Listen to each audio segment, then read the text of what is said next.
An afternoon session, and it's going to be led by kunidan.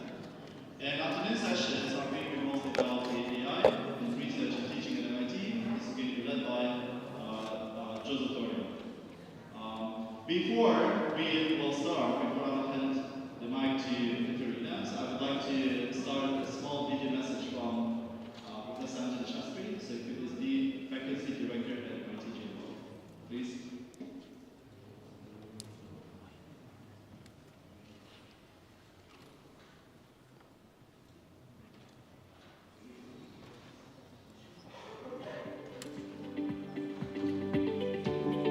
World, education is being asked to do more and sometimes to do more with less. Society is expecting higher education to continue to train and educate its graduates effectively and ensure that they master core disciplines and understand research and the professions. And we're also expecting higher ed to produce research insights and that will lead to measurable impacts in the world eventually. We're also seeing society asking higher education to address real world problems in the community and in the setting and globally. So climate change is becoming ever more important, as is the challenges of dealing with new technologies, information, equity, and other considerations. So as higher education is being asked to do more by the world, we are really interested in working directly with our collaborators to understand their innovations and provide ideas, insights, inspirations, hopefully, drawn from not only the MIT ecosystem, but from our membership around the world. We are thrilled that we have members from many different countries, some of which are large and have existed for decades or centuries, some of which are brand new.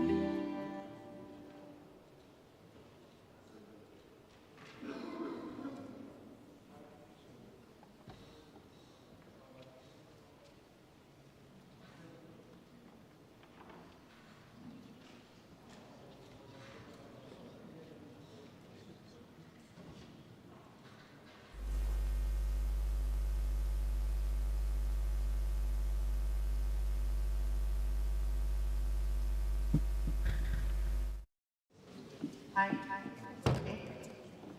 Okay, I think you can hear me now. So, welcome back.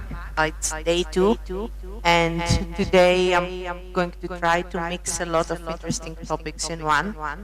The main umbrella of the morning session is how do we do hands-on, authentic disciplinary education in MIT, and how do we evaluate the development of these complex programs, such like large interdisciplinary hands-on programs.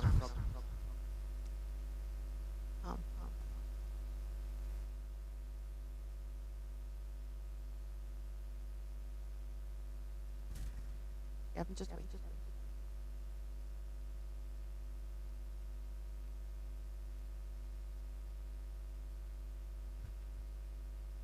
Okay, just to set up this, we'll start with some presentations. We have one activity before the coffee break, and then we'll move on with the evaluation part, and we'll have a second activity after that. Okay, we're good. Thank you. So, Anjali set the stage a little bit for us. Okay, and is that on? Okay. So as we said yesterday, this discussion did not start recently. We started thinking, how do we change engineering education? How can we make it more authentic, more engaging, and more meaningful, while at the same time we have to be solving all these problems that exist in the world. We cannot lose time anymore. We see more and more challenges every day. And we have identified so many challenges that scientists and engineers are expected to very actively be solving. I think most of them are now known to all of us, like we have climate change, we have health issues that need to be worked on, And we really rely on the science to help us with that. On the same time, the United Nations have identified like all these strategic goals, sustainability development goals that we have to be working on. We have to keep them in mind. In education, we are moving on. We're expected to actively solve these problems. Like the world relies on the engineers and scientists to a very large extent to work on that. So wow, nice. Like we are the good people, engineers and scientists. Like we'll save the world. But this is really happening that. And I think that there's a very big counter argument. This is the statement of this year's CEFI conference. CEFI is the largest European engineering education conference in the world, and this is this year's problem that they are posing there. So I will give you 2 minutes to go through the first paragraph.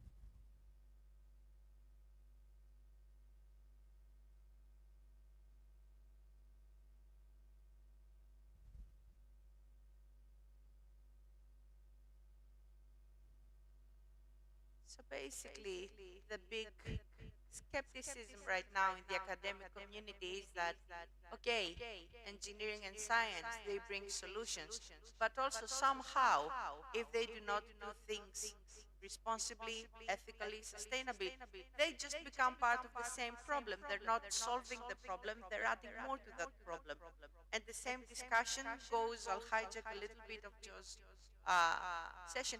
That same thing goes for AI, like AI solves problems and on the same time it creates unsustainable solutions. So are we really solving something, or are we solving a problem by creating a separate problem that then somebody else needs to solve?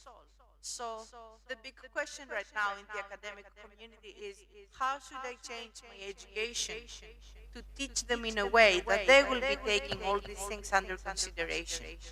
It's not just mathematical formulas, it's understanding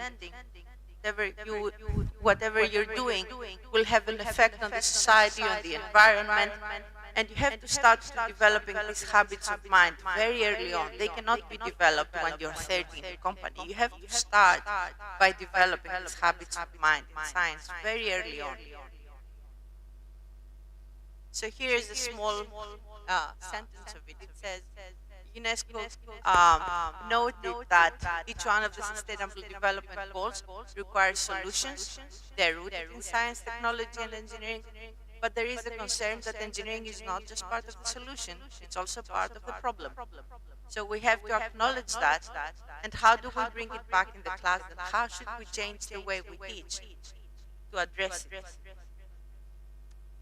So as we said yesterday, now we are experimenting with way too many new pedagogies. We're bringing new content in, we're bringing new pedagogies. We have to find new ways of assessing these new pedagogies and this new content. We're trying to find new credentials, we're trying to find new research, new methodologies, new collaborations. Like we're shuffling everything. Do we have the answers for everything? No, we don't, because it's a new thing. But we're changing things and we're experimenting along the way to understand. So one thing that we did right now in MIT for the last, I would say, like, we said we have to incorporate the learning science. There are too many things that people from the learning sciences know that we are across the road and we don't know them, but we teach. So first we had to find a way to bridge whatever is best practices from the learning sciences, to have these findings in other departments, consult faculty to teach like that, and see how we can like best incorporate these new ideas.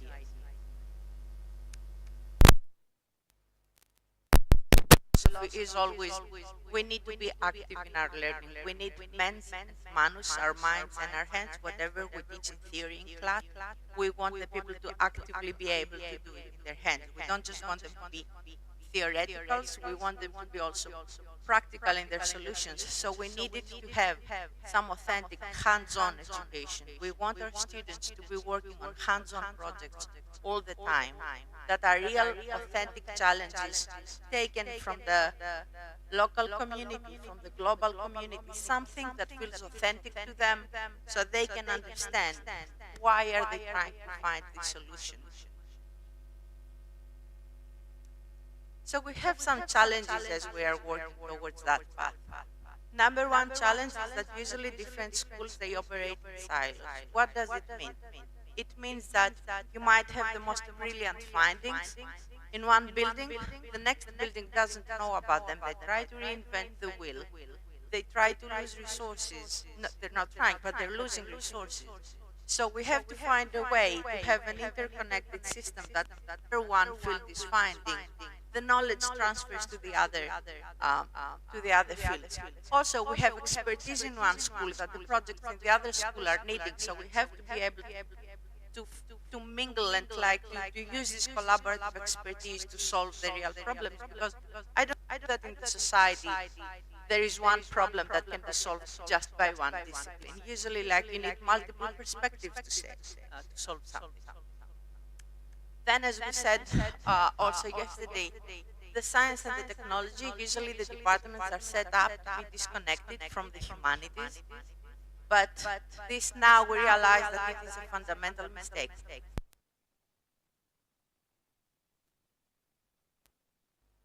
not fair that we do not understand.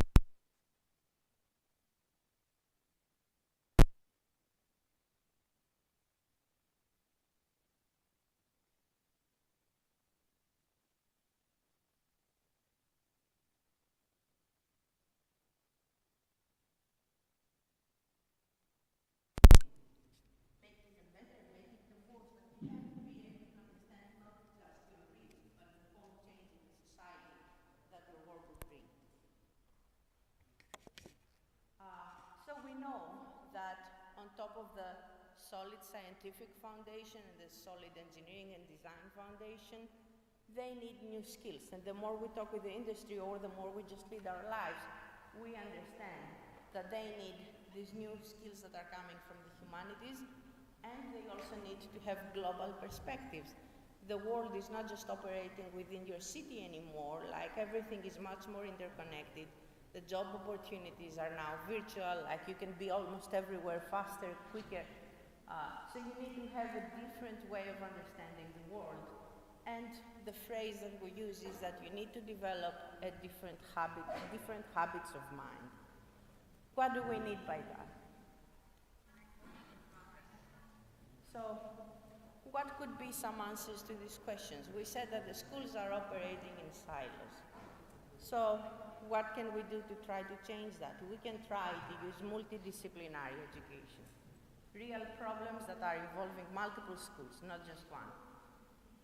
So we say that STEM is disconnected from the humanities, but now we're trying to change that by bringing humanities classes in the STEM schools. In MIT, they need I think 8 or 12 credit hours of humanities classes. In SUTD, they had humanities classes in the first and the second semester. So more and more schools are just trying to bring the extra class. But is this the way to do it?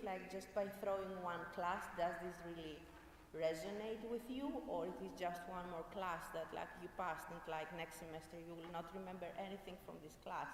In 3 years you will remember absolutely nothing from this class. If it does not become a daily way of thinking for you.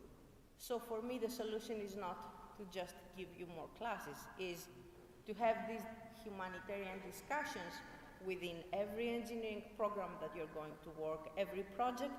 You will have to be discussing the ethical implications, the societal implications, how should you communicate it to the people. It needs to be rooted in every active project that you are working with. So then we know that engineers need more skills and more global perspectives. So we are moving from a just knowledge-based education that you just have to memorize formulas and text and designs. We're moving to more competency-based education. What are the skills that you are developing? What are the competencies, the attributes, the attitudes that you are developing when you are in class? And like this is an opportunity that you're offering to your students to wholly develop their personality. University is not just about taking credits. University is about building yourself and building the way that your brain will operate as a professional from the rest of your life. And then, okay, in theory all that sounds really good. We try to do it in class. Does it work? Like, how do we know if this works? We need to research all that stuff and we need to evaluate. So, identify what is new, how to teach it, how do I evaluate it? And here I will make a small pause. I'll stay in the last word, evaluate. Because as we said, we are always aiming for evidence-based educational development. Evidence-based means whatever we do, we research it to understand if it's working. But how do we research it? Because researching education needs a completely different skill set. It's not like laboratory research, it's not biology research, it's not stem cells, it's not bridges, it is research with humans. So, how many in this room are engineers or scientists or technologists? Like, just raise your head if you are. Okay. And how many of you here are from the field of humanities or, okay. How many have collaborated in common projects between engineering and humanities? I see one hand maybe. 2, 3. 3. Okay, 3 in a whole room. So for you 3, I think you understand how difficult it is to take research methods from the humanities and put them in engineering. It's even more difficult for engineers to use research methods from the humanities because they don't know them. Like in the engineering school, you were never told how to do research with humans because it's not in the core competencies. So how do we do that? So I'll slightly change the topic here. Oh no, sorry. Guys, this is not the updated presentation. I had more slides in the new one. Sorry for that. I sent it to Azizbek yesterday.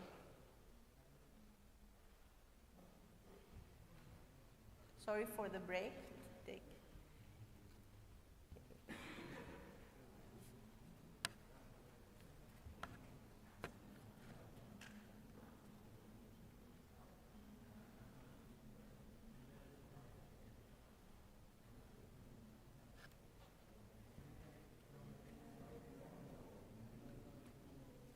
So as we're trying to find it, the question is, how does MIT does research with science?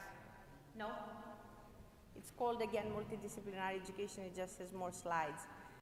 If you don't have it, that's fine, I'll just talk. So many people since yesterday came and asked me, how can we do research together? And that is one of the more difficult questions here.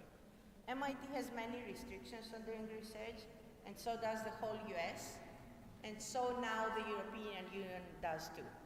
So basically, in order to be able to be a researcher, and you don't have, that's okay, that's okay.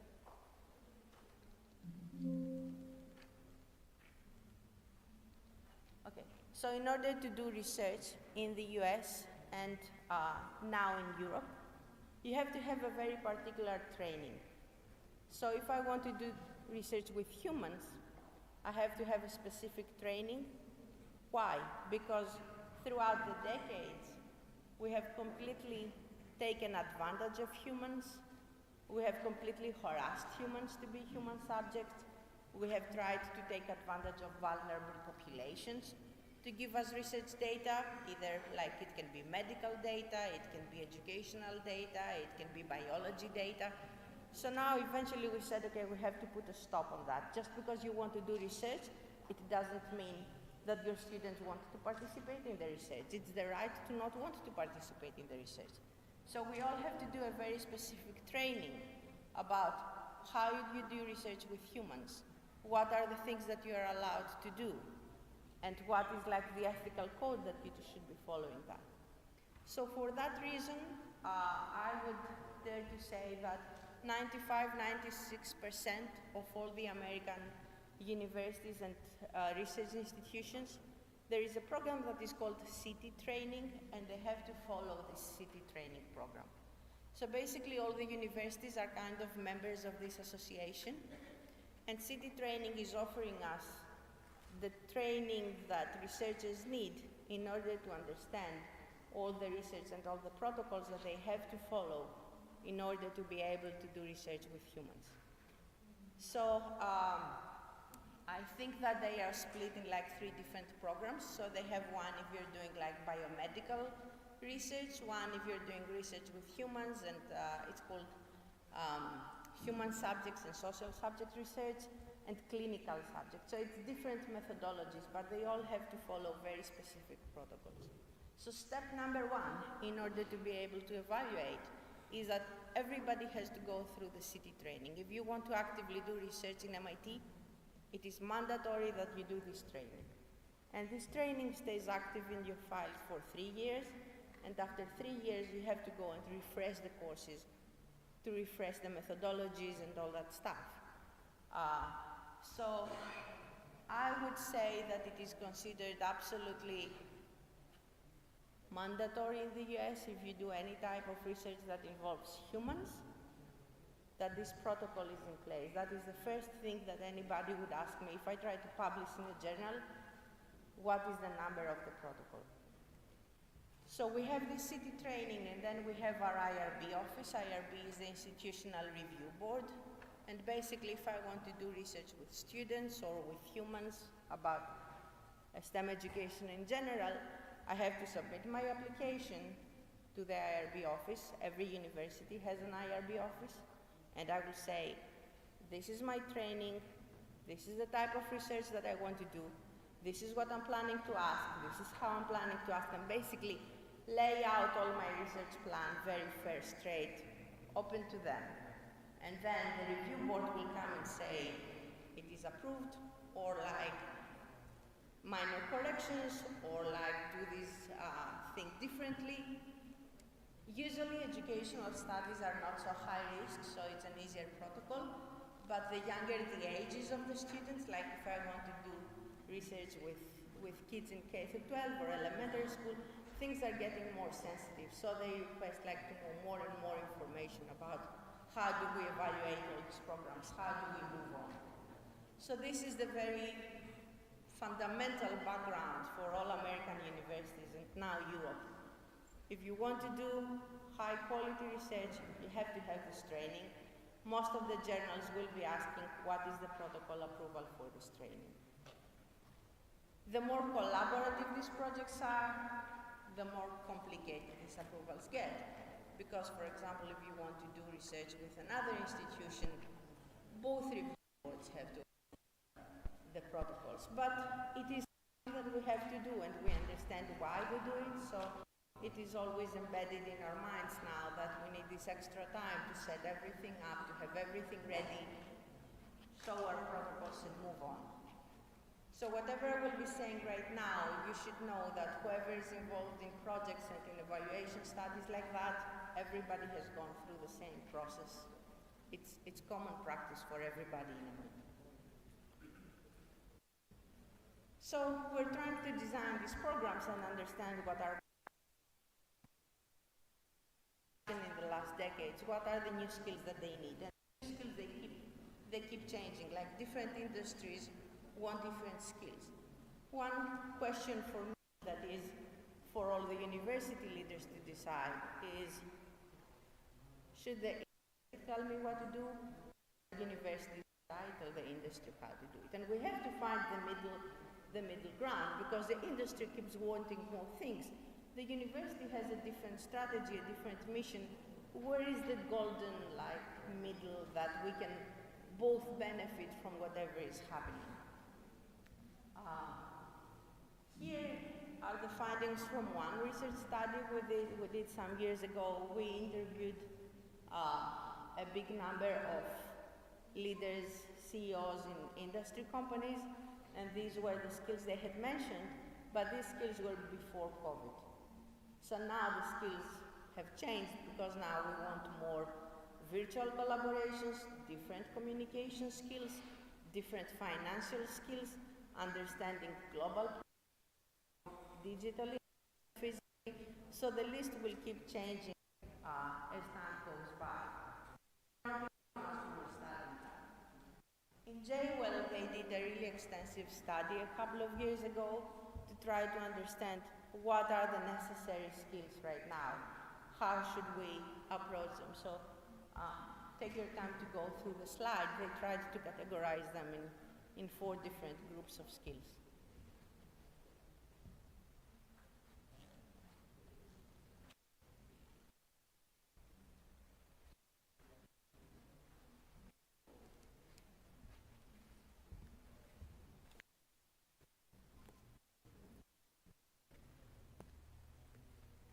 So the question is, can you fit all of them in your curriculum? Like, how do you do it? Do you have one faculty who can be an expert in all that stuff? That's impossible. Like, nobody can be an expert in all that stuff. Nobody can know how to evaluate all that stuff.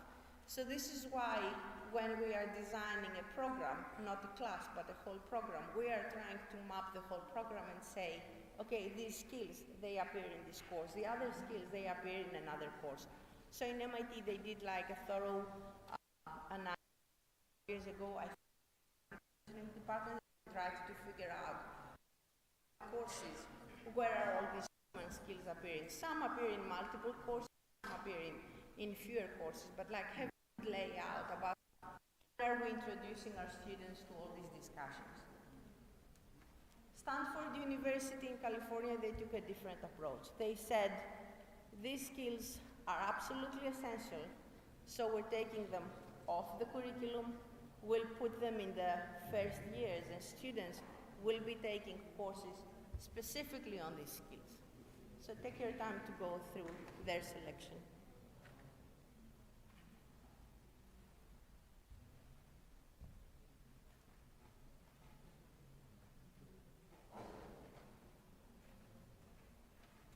So basically they said in year 1, in the general requirements for a degree, you have to select some of those, and they vary between like aesthetic classes, social inquiry, scientific methodology, critical expression, applied reasoning, formal reasoning, ethical reasoning, and exploring the difference of power. Now, are we the only ones who are thinking like that? Absolutely not. We're not the only ones who are thinking like that. In the last, I would say, 5 to 10 years, many big engineering schools have started to experiment with different ways of addressing multidisciplinary education. So, for example, Texas A&M now has a whole department of multidisciplinary engineering. They're working actively on large programs. Aalborg University, I would say, for me, is the most traditional in project-based learning and problem-based learning. For over 25 years, they are the leaders in Europe on how to run multidisciplinary projects. Purdue University, where I took my PhD from, has a very interesting program that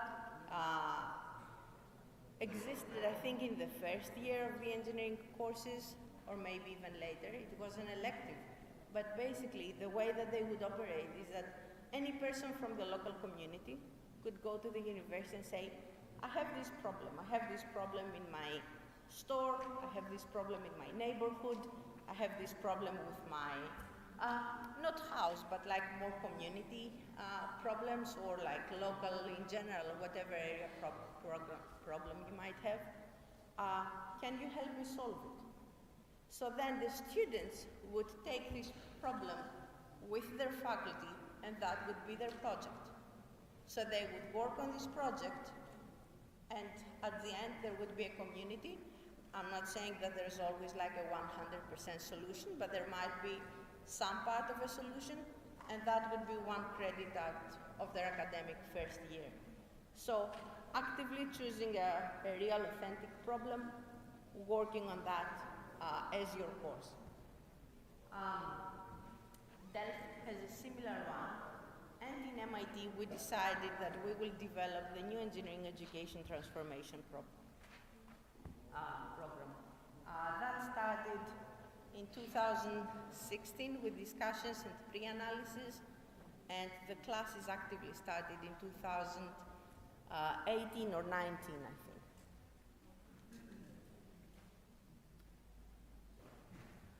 So there is a commonality, because doing like really big scale authentic problem-based learning is not easy. It's a very complicated task. It requires a lot of expertise. It's an experiment in the beginning, both for the faculty and for the students and for the staff who need to support it. So it's not a program that I would say you design it and it's up and running in a year. You need to understand and you need to change the culture, and this is not happening easily.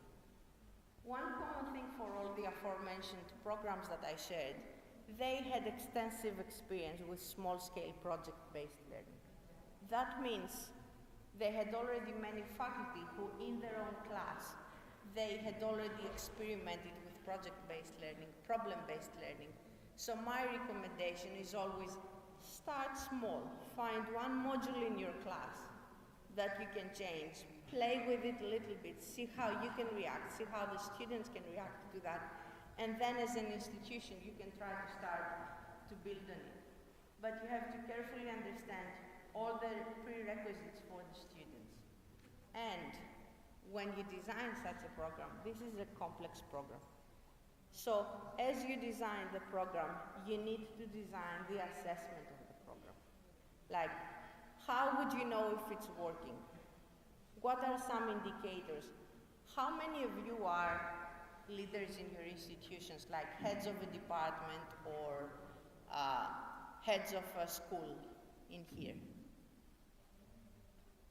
Okay. I'll take advantage of you a little bit. When you're setting up a new program, what are the things that you look in this program that make you feel that it is a success?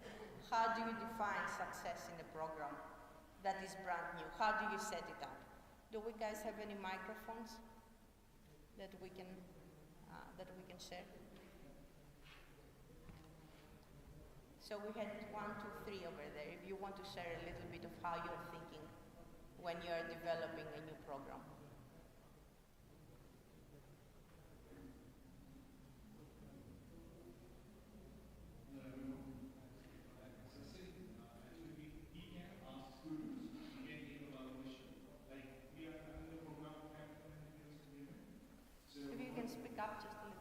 Can you hear that? Now, yes. Okay. So now we are having a program practical and continuous improvement. So what we are doing right now is based on the students' interest, like we look, you can follow all the perspectives. If we are going for master and PhD, but we can evaluate the best person for them, and then they can go for the high school. So this is what we are doing right now in our program. So I hear that, okay, student success is one metric. Like we have 4 courses which we are applying, but we have 11 courses that based on their interest and based on what is good for them for their higher studies. So we are putting that in our program. Okay. What else might you take a look at to understand? Like, let's say that you have a program that the students, they love it and they do great, but it is so extremely expensive that within a year you can only take like 10 students through it. Is it worth it for your institution or not?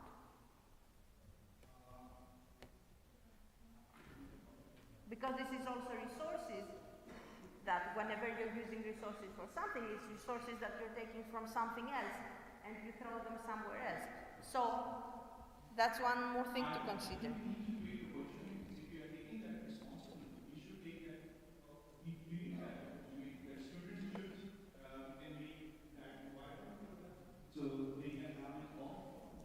So for the students, it might be amazing. What about the faculty that will need to participate in it?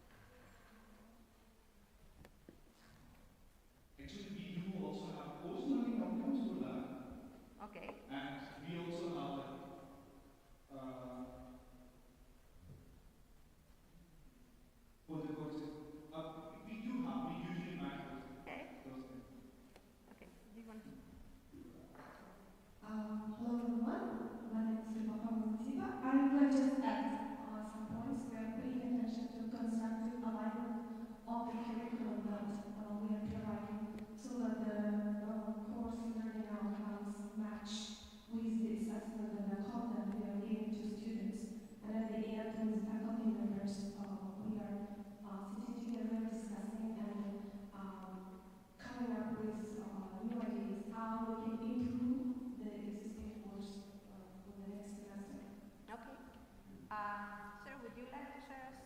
little bit with us?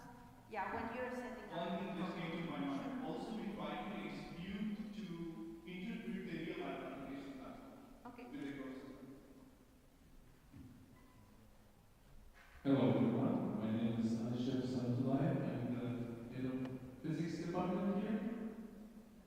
So far, we don't have a physics program, physics undergraduate program. So we have been involved in creating curriculums for mechanical engineering. And but starting this year, starting this September, we are starting a master's program in physics. So in the master's program in modern physics, involving computational physics as well as quantum physics. So quantum applications.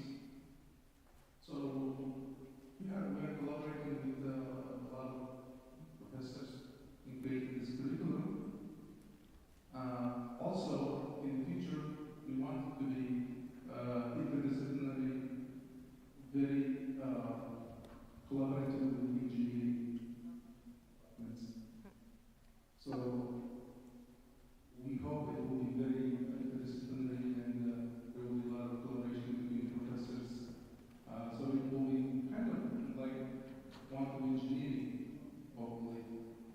So let's assume that this program now exists. Like I did that and the program is already there.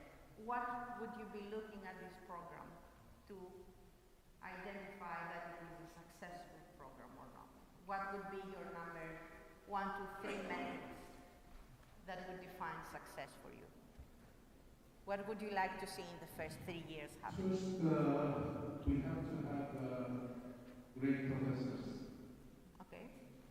And So the also quality of teaching you would. quality of teaching, quality of professors, and they should be great researchers as well. So I will make it a little more difficult for you then. Yes. We all say quality of teaching. What is quality of teaching? Like I'm coming to your institutions and I don't know physics. What should I see that makes me think this is good teaching? Like this is good quality of teaching. What would it be? It should be outcome-based teaching. Okay. So the outcome, the student outcome Okay. should be very, how to say, very easily observable. And Okay. we can actually track progress, and we can also Track progress of the students you mean. on the students, Okay. see how they are improving, Okay. and are they really getting the outcomes stated in the beginning. So you associate the quality of teaching with whatever the students will show as learning. Also, not only at the end, but we can actually continuously track the progress. So you will keep monitoring the student learning to identify quality of teaching in a multi. Okay, great. Thank you. Anybody else that has an opinion? Yeah. It's over there.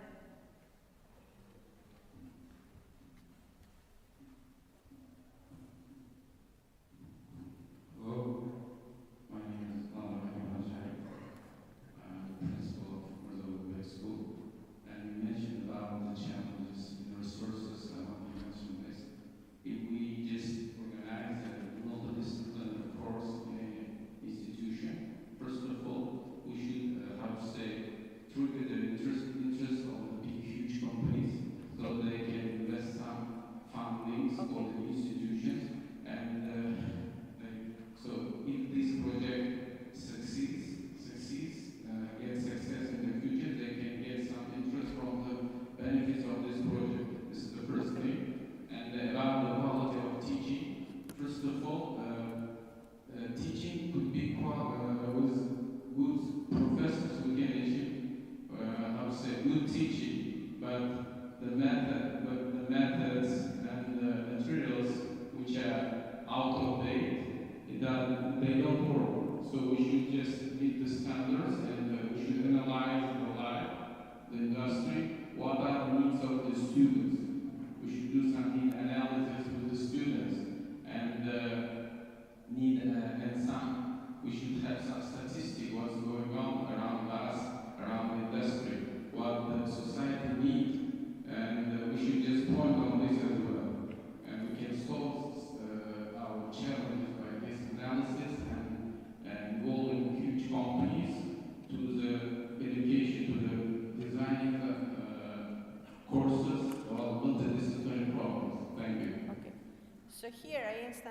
collect like 3 different metrics. And these all belong to the assessment of the program. But they should not all be collected on the same time because they cannot. So in the first years of the program, you can understand if the students are learning, if the metrics are there. But if the goal for developing such a program is job opportunities in the future, that you can only find out after they graduate. You cannot know that before.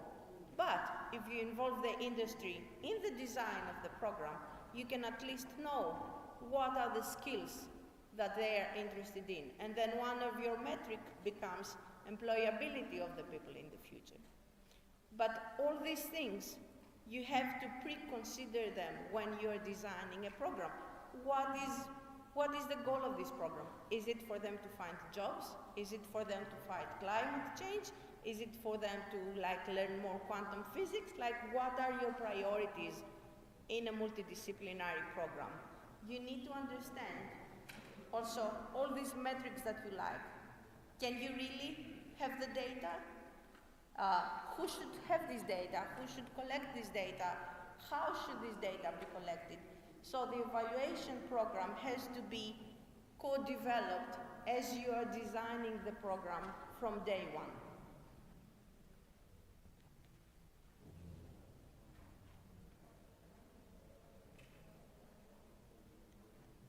Okay. Something is not happening here.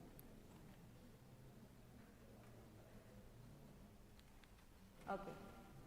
So, with all these thoughts in mind, in 2017 we designed the new engineering education transformation, and this was supposed to be a multidisciplinary program between many different departments in MIT, and the logic was that not in the first year of school, but after the second year of school, students would come, form different groups. We call them threads in NEET. And they would participate in a separate thread with students from other departments, and they would be trying to actively work on authentic problem-based learning projects. Might include research or might just include implementation. So far, we have 4 different threads. They're called autonomous machines, climate and sustainability systems, digital cities, and living machines. So far, it's going on for about 5 years. So we have over 248 sophomore, junior, and senior students right now. They represent 21 different majors in this program. They represent 11 different departments, and they present all 5 different schools in MIT. One interesting thing is that we see that the percentage of females is a little higher in this program. We don't know why they prefer this program, but they are 59 to 48. That is the average in the other MIT programs. And also we see that we have a bigger number of underrepresented groups. We have 35% versus 28 in the other programs in MIT. So right now we have over 130 NEET alumni that are in the industry, in various graduate schools and startups, and in other professional developments. Mind that this is not a degree that is offered at MIT. Your school is whatever your school is, your degree is whatever it is. This is an add-on program that you participate voluntarily and you get an extra certification of working in this program. Our aim when we designed this program was to reimagine and to rethink engineering education, to understand how students can learn in a different way, but in a fundamental way across the school. We wanted it to be highly interdepartmental, project-centric, and for that we started with collaborations among all schools, and we created the NEET certificate of the cross-disciplinary thread in which you participate. Now, what was the goal of this program? Because the goals can be any goals when you set up a new program. They started with these 4 first goals when designing this program. They said, what do we want this program to do? We want it to be introducing new machines and systems. Because if you take a traditional Aeroastro course, they might still be discussing the Boeing that was invented in the 60s and blah, blah, blah. So they said, we only discuss new technologies and new systems. That's our core metric number 1. Then we want the students to be active. The students will be makers and discoverers. This is the role in the program. We want to best understand the way they learn, so we'll experiment with different things that we will evaluate. And we want them to develop these new, neat ways of thinking. By ways of thinking, we mean all these separate skills that we explained earlier. So for the new ways of thinking, NEET identified 12 that were critical. These are the ones that when they set up the program, they said we should be focusing on these 12.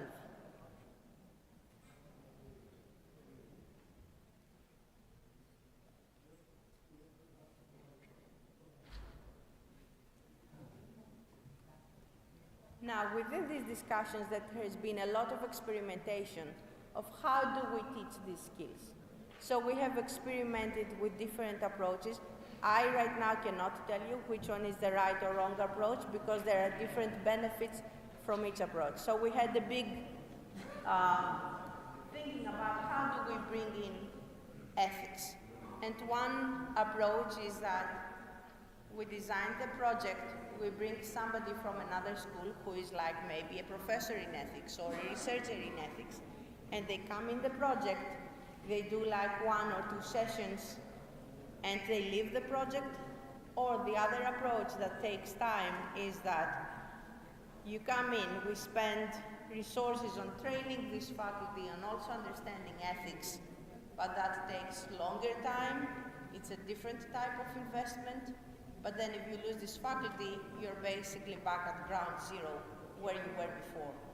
So far, the way that we try to do it is that we collaborate with our department that teaches ethics, and we have some specific people that always come in every project, and they co-run some sessions, but the engineering faculty is not the expert on ethics. The ethics professor is the expert on ethics and does the evaluations. So these are the 4 current threads. Again, they have changed a little bit over time because some had greater acceptance from students, some felt a little less interesting or less updated. So after 5 years, this is what we have come up with. These are the 4 bigger things that the students are working on. And always in all these projects, we always try to keep in mind that whatever you're developing in whatever solution, you always have to keep in mind sustainability, responsible engineering, like it should be embedded in every project that you're working, like the discussion is ongoing. So here is my first question to you. If you decide in your schools to bring in, let's say, a relevant project or program or school or whatever you want it to be, what do you think, based on your resources, what would be the best way for you to be identifying small scale or large scale authentic problems from your society? How should you start this discussion? You can discuss with your peers, but the people from NEET, they have the link. We would like your opinions in the document. You have the folder. The document would be on Tuesday morning. So please input your thoughts in there. We'll do that for 15 minutes, and then maybe you can take a break, and then we'll move on.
you guys on?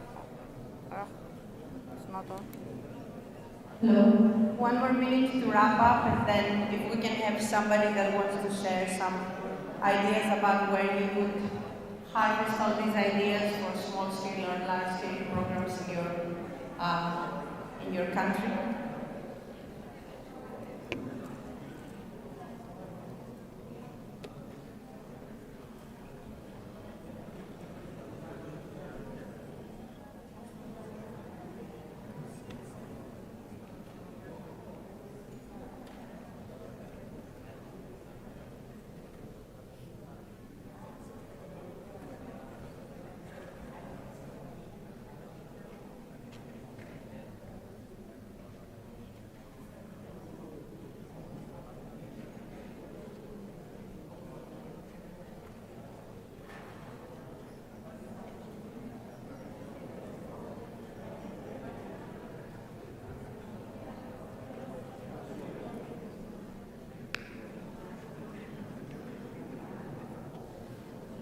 Okay, so do we have any volunteers before the coffee break that would like to share their thinking, either at your university, in UU, or anywhere else?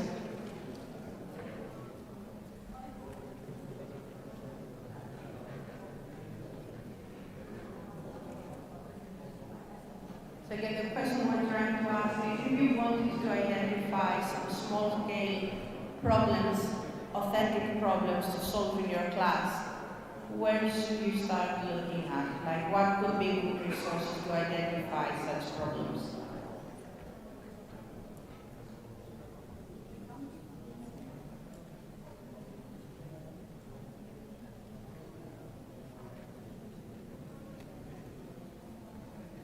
Can someone bring the mic?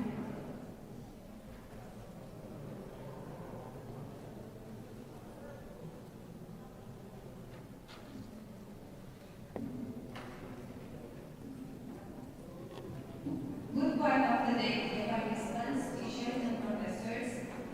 Thank you, first of all, for your presentation. Dear teachers of Knowledge and Pedagogical Institute, now I will try to share my opinions based on our failure, our academic failure. So, our product is producing Sorry guys, teachers. can I ask for the rest of the groups please to quiet down the sound? We cannot hear you because, thank you so much. So our product is teachers. They produce teachers, and of course, after just their graduation, they have to work as teachers. So they have problems as novice teachers, and we are nowadays trying to analyze these problems before their graduation. For this, we have programs. They should spend 2 days at schools. They should analyze the classrooms. Of course, they have the head teachers, and they try to analyze lesson plans, what kind of lessons they are having, what kind of books they are having, and they should analyze the problem. They have some projects. They should try to solve the problem.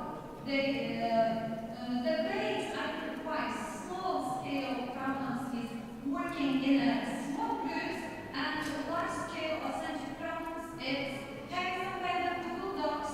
They may have the questionnaire at one groups, at one classrooms, at one particular school maybe, or after many schools. They have some projects, and they should have the conclusion for this project, and they have individual tasks for each subject. They have spent many hours for working in this individual task. It can be in a way of questionnaire, it can be some presentation or having the videos and all this. So you mean these projects are given to the teachers, let's say by the ministry, or the teachers came up with these projects themselves? And we have the curriculum, and we can add something according to our failure. Of course, the government will pass the standards, but we may change somehow. Not the full changes we can implement, but we may have some syllabuses we can design it. We can add a little up something, or we can just change some hours according to this project, according to this individual tasks. Okay, so let me reverse the besides what is already given to you with syllabi and everything as projects, if you wanted to come up with a random real project right now that exists in your neighborhood in the next 4 blocks, how would you go to start finding a problem? Would you stop somebody on the street and ask? Would you ask your student, like, what would be an approach to find something that is a problem today among 4 blocks from here? Of course, we have another department is for in specific purposes for ESP. We can have some cooperation with other departments of our institute. We can have some debates or some other kind of presentations in order to analyze. We have the teacher cooperation in our institute also. We can share our problems with each other, what kind of the challenges our students are facing, what kind of challenges they may have while designing their lessons. Our student problems also can be asked other teachers in the small teacher groups or with other departments also. Great, thank you so much. Thank you. Any other ideas?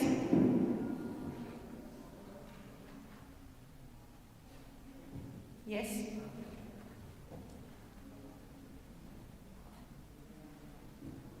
Hello, my name is John from the University. I think she gave a very good sort of perspective, but my approach is more descriptive. I think if you ask me this question, I would say that number one, a couple of things I can tell you. You can actually conduct communities today, whole community sort of forum, and then get everybody involved as to what is the major or the problem facing the community. And you can also talk to community leaders and observe, the various local media and collaborate with the community organization. For example, use social media, involve the student in the process. So by doing also sort of activities, I'm sure you can get this small scale of big problems into into a good project for the community. Thank you so much.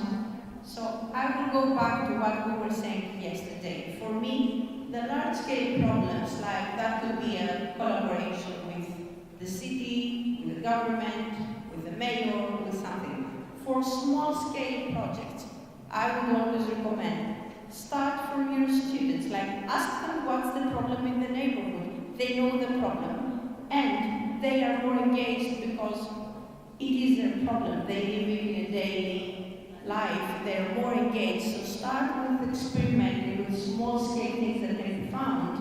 Once you build expertise on how to work with projects, then you expand like bigger collaborations that are much more demanding and more involving.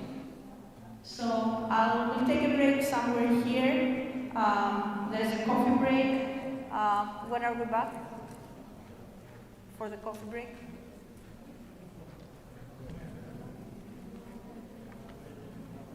In 30 minutes? Okay.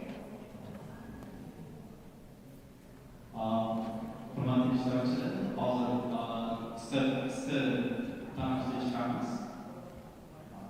11:45 deb bo'lsa bo'ladi. 11:45 ga qaytib ko'rishamiz. Zavoddan tushga kelishib, bir soat bo'lishimiz. Tepada ko'p break tayyorlayapmiz. Tepada ishlab, ko'p break ishlaymiz. So we're going to have a coffee break, short coffee break for 28 minutes. We're going to meet at 11:45.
Hello.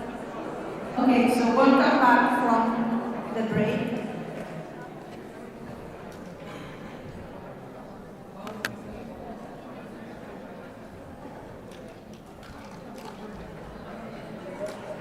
Guys, are we keeping the door open or are we closing it?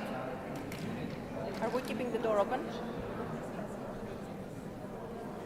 Are we keeping it open? The door, are we keeping it open? Yep. We can speak it close if you want. Okay. So, how do we go on with setting up multidisciplinary projects? As we said, we try to always, by design, connect the content and the pedagogy and the future assessment that will take place. So that means that we have to take some steps in the planning stage. And for the planning stage, number one would be, as you want to design a multidisciplinary program, what is the value, what is the vision, the mission, and what is the objective? What do you want to have happened in 5 years from now? What is the outcome that you want to see to think that this is a success? Step number two, identify all the stakeholders that should be involved in that. It can be your students, the faculty, the departments that have to collaborate, the people in the laboratories that have to collaborate. If you're bringing projects from the industry, the industry parties that you have to collaborate. If you're doing projects with somebody else from your local community, who are these and how are they getting involved? So identify all the key people, all the key representations that you need in order to set something up. Then the question is, what is the desired final outcome? What do you want to have happened to your students? For the students, what is the desired outcome after graduation? Is it to know some things? Is it to find a job? What do you expect to see after 5 years to say, I achieved my mission? What is the value for your faculty who will collaborate in such programs? What is the value for the departments that will be involved? The departments will be asked to share resources and share faculty. What are they gaining out of it? Same for the university. How does the university benefiting out of setting up multidisciplinary projects? And then in extension, are you servicing the community? Are you servicing the local industry? Are you servicing the government? Your neighborhood? Who benefits? How does the society benefit out of what you're going to do? And at what cost? And the cost will not always be financial. It can be times, it can be resources, it can be help that they provide. Like, what do you need to make this whole thing happen? What do you need to make it a reality? So we came up with trying to set that thing, we came up with some fundamental questions. So for us, number one was, what is the strategy and what is the roadmap for the first 3 years? What do we need to have in place for the first 3 years? Then the idea is that if you're introducing a groundbreaking concept or a groundbreaking pedagogy, you have to agree on some theoretical definitions that will be related to this project. If you're bringing a new concept that you're bringing in class, you have to come up with identifying it. Like we said, ways of thinking. We call it ways of thinking. Other people call it ways of doing. Other people call it professional skills. Other people call it competencies. Like, define the vocabulary that we want to share and what do you mean by this vocabulary so you can communicate across all the departments. Different words in different departments mean different things. Find your common language that you will be using when you're collaborating with all your partners. Establishing which are the core concepts and what are the core skills that you want to introduce. What is your priority? And for example, in NEET we started with the 12 that you saw on the list, but when we tried actually to teach the program, we realized that 12 new skills, way too much, we couldn't do it. Like it was impossible to find faculty that could be experts in all these 12 things. and know how to teach them, and know how to evaluate them. So at some point we said, okay, 12 is now too much, it is impossible, it's not going to happen. We're failing in our goals. But what do we choose? And this is when we said, okay, let's go back to the departments. We analyzed the curriculum of the departments and said, out of these 12, these 7 are already happening through other courses.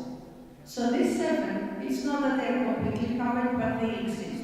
So let's put our focus on the 5 that do not exist. And that's kind of how we set up our priorities for what would be the need priority right now.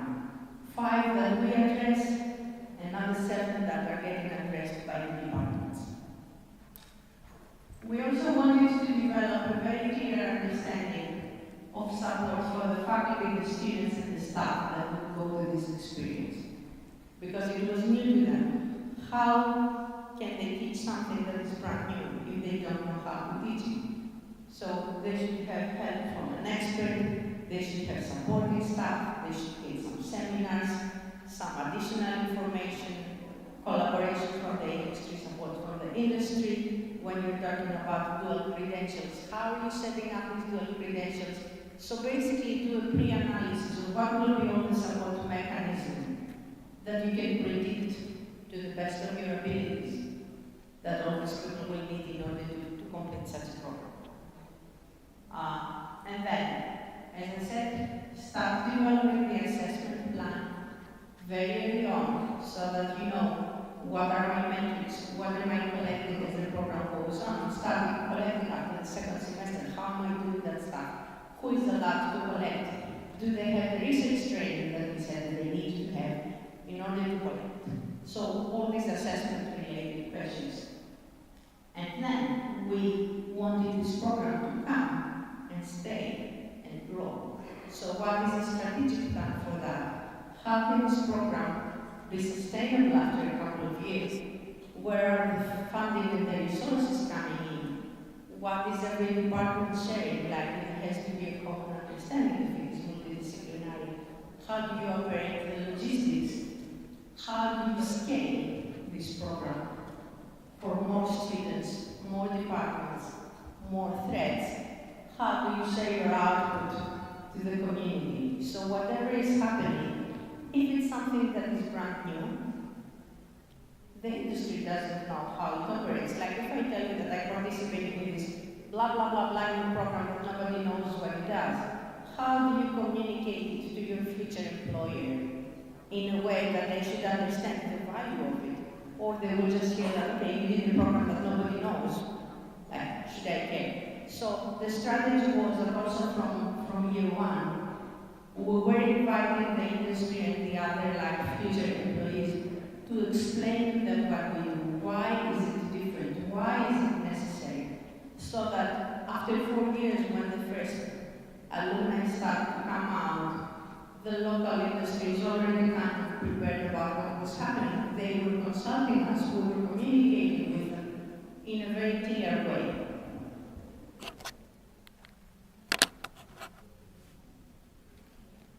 So as we said, the evaluation has to be very deeply rooted in the development. And the critical question for us was, who is the person to do this evaluation, or multiple people? Who should have the credentials and the ability to run it? So particularly for the NEET program, they took a dual approach. The dual approach is that you need an expert.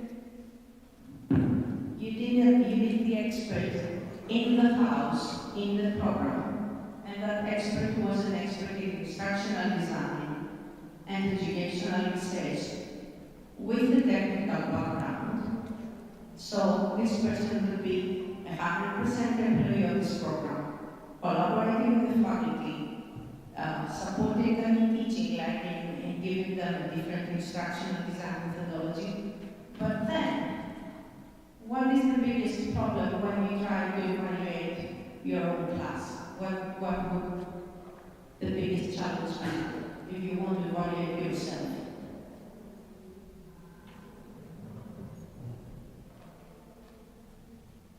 You said it, somebody said it here, I heard it.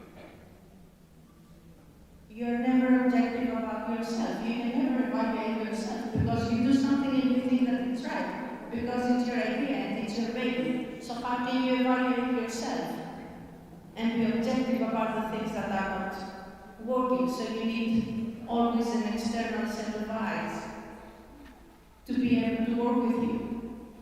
So the approach was that NEET hired their own expert and they also collaborated with me that I'm in another office, I'm in the Office of Open Learning, I'm external to this program. I don't have any emotional attachment to this program. I'm completely objective about what is happening. So I am the extra set of eyes to see all the things that are not moving right or moving really right. So this is how we collaborated for 5 years. So 100% personnel in the program and additional personnel coming in and out, observing the development every couple of months, every semester, see the numbers, analyze them with a clear set of eyes. So our idea was that we were kind of thinking of the development of a new program kind of the same way that we treat the design for project engineering. Like we test, we analyze, we correct, we teach, we test again. So we have a circle of 3, 4, 5 years that we're making small adaptations and retesting, re-evaluating every semester to figure out what's going on. And as we're evaluating, we're always trying to collaborate and consider all the different views of all the different stakeholders that are involved in the project. So how is it for the faculty? How is it for the students? How is it for the industry? Who benefits of this development and how do they benefit of this development? So for our programmatic evaluation, and again, this is not the course evaluation, every thread with many different courses. I was involved in the evaluation of the whole program, of the NEET program. So for the program, our core question was, how should I start? What is the budget? What are the experts to conduct it? What are the resources that I can use? And then the most difficult question for us is the last one. What is the realistic plan? Because in the beginning, everybody is super excited. Everybody comes with a million ideas. And they're like, we'll study this and we'll study that and we'll ask the students. And then you realize that this plan is not possible. You're humans, your data is 24 hours, your resources are limited, and the data that you can collect are limited. So what is the best selection of the data that you can collect that will give you useful outcomes within every semester to be able to be fixing things as you go? And also, we had to consider other factors, like just the thing that I have an amazing survey in my mind. It's the best survey in the world. I will send it to the students and everybody will respond. No, they will not. Why? Maybe because they just don't want to. It's the right as a research subject to not respond if they don't want to respond. So just because I want you to tell me, that doesn't mean that you will tell me. Also, we have to understand that we are not the only class. So if within a week they get 4 different data collections from different classes and MIT, eventually they will be tired, and even if they want to respond, they will just give quick responses that mean nothing, just to be done with it. So we're very strategic on when do we collect our data, what data are we collecting to make sure that no other data collection was going around that time, so that they have the clarity of mind to come and respond to us.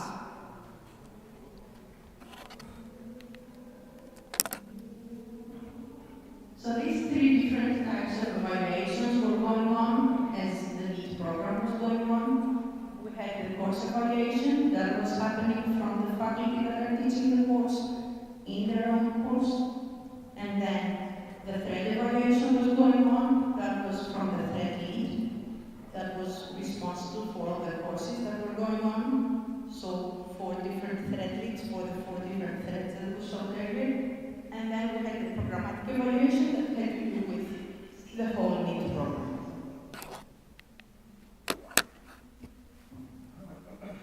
So how do we think about this evaluation?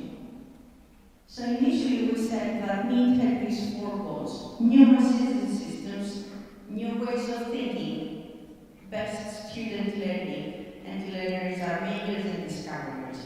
These were our four main goals when we started this program.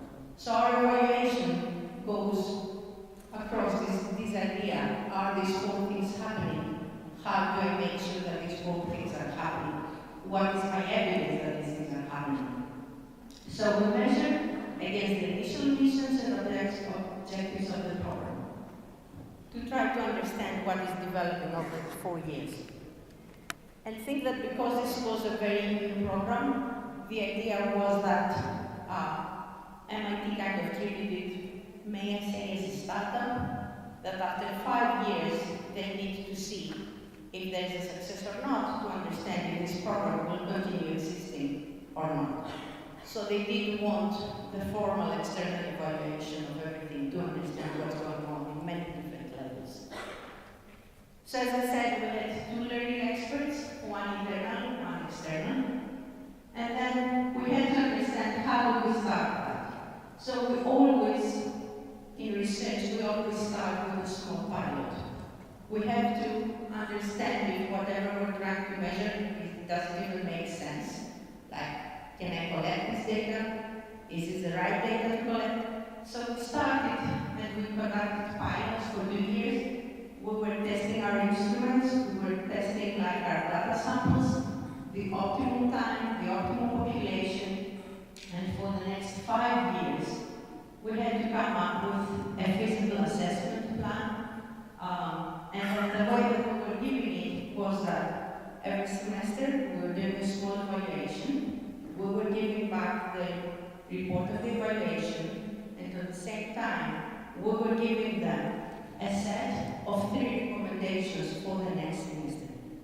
Why 3? Because it's a feasible number to do. We will give 10 recommendations, but they cannot change 10 things by next month. So we had to identify what are the 3 most important things now that we can feasibly change to the next semester.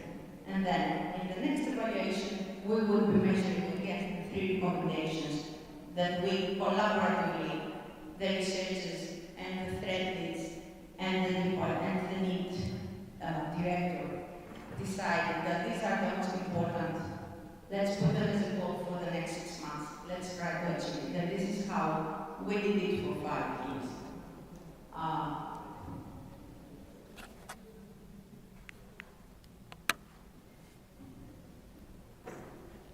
So again, we go back to the idea, for everything that we want to assess, what is an accepted evidence?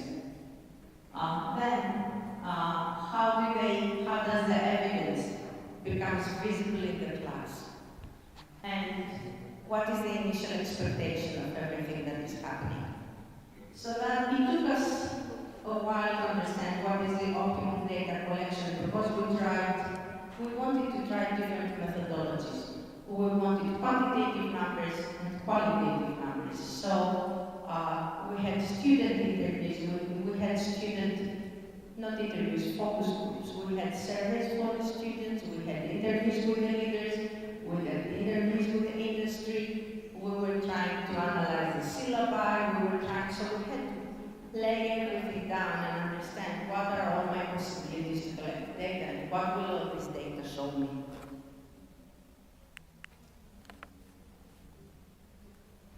So we were very happy. We did the first round of pilot studies in the first semester, and then COVID happened. And then the whole plan was out of the door because we had no hands-on projects anymore, we had no classrooms anymore, you all went there, you all know what happened.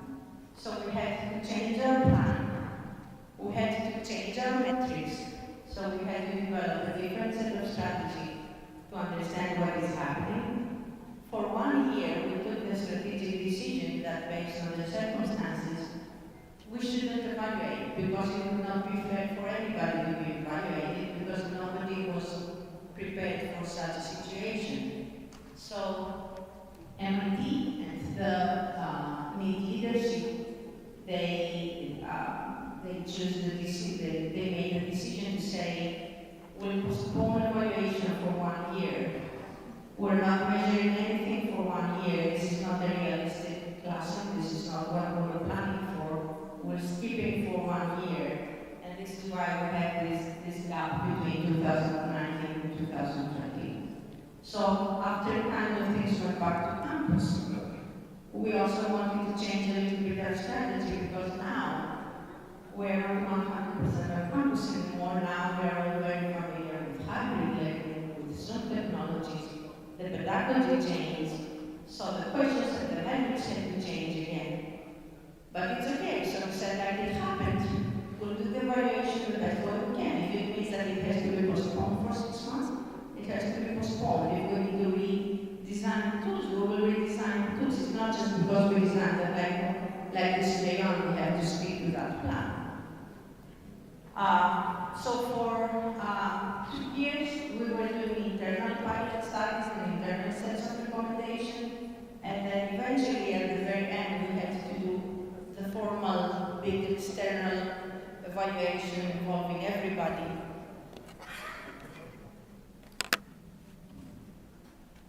So as I said, we wanted to test again against what was the idea. So we wanted to understand, are actually the projects that we're working really cross-departmental, or is it maybe that one department is really leading and everybody else is just like a little bit hiding? We wanted to understand what is the involvement of all the departments. Then we wanted to understand, are we really doing project-centered learning? And this is really integrating all the design methodologies that we're using, so we had to go back to the syllabi that the faculty had. And then we realized not everybody had syllabus. So we had to take a step back, work with all the faculty, come up to a common understanding of like, this is a really detailed syllabus, this is all the skills, this is all the methodologies that need to be in there. We took some time, the instructional design, and worked with all the faculty involved. Again, this goes back to the discussion about we have to have a common language across everybody involved in the same projects. And we have to have a common language, scientifically speaking, that everybody will know how to use. So we redesigned our syllabi, redesigned all the resources to make sense. And then we started analyzing them again. And we wanted to see if these 4 principal guidelines are actually visible in whatever projects are taking place.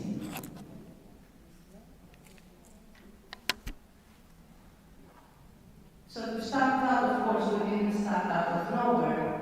People had developed other programmatic assessment plans before us. So this is the resources that we had used as a starting point for us. Because again, the discussion was, what do we ever analyze? Like, we want to get everything, we cannot get everything. What are the criteria? And for that was a strategic decision between the leadership of the program, the board in MIT that was funding the program, and the researchers who would say what is feasible to happen and what is not feasible to happen.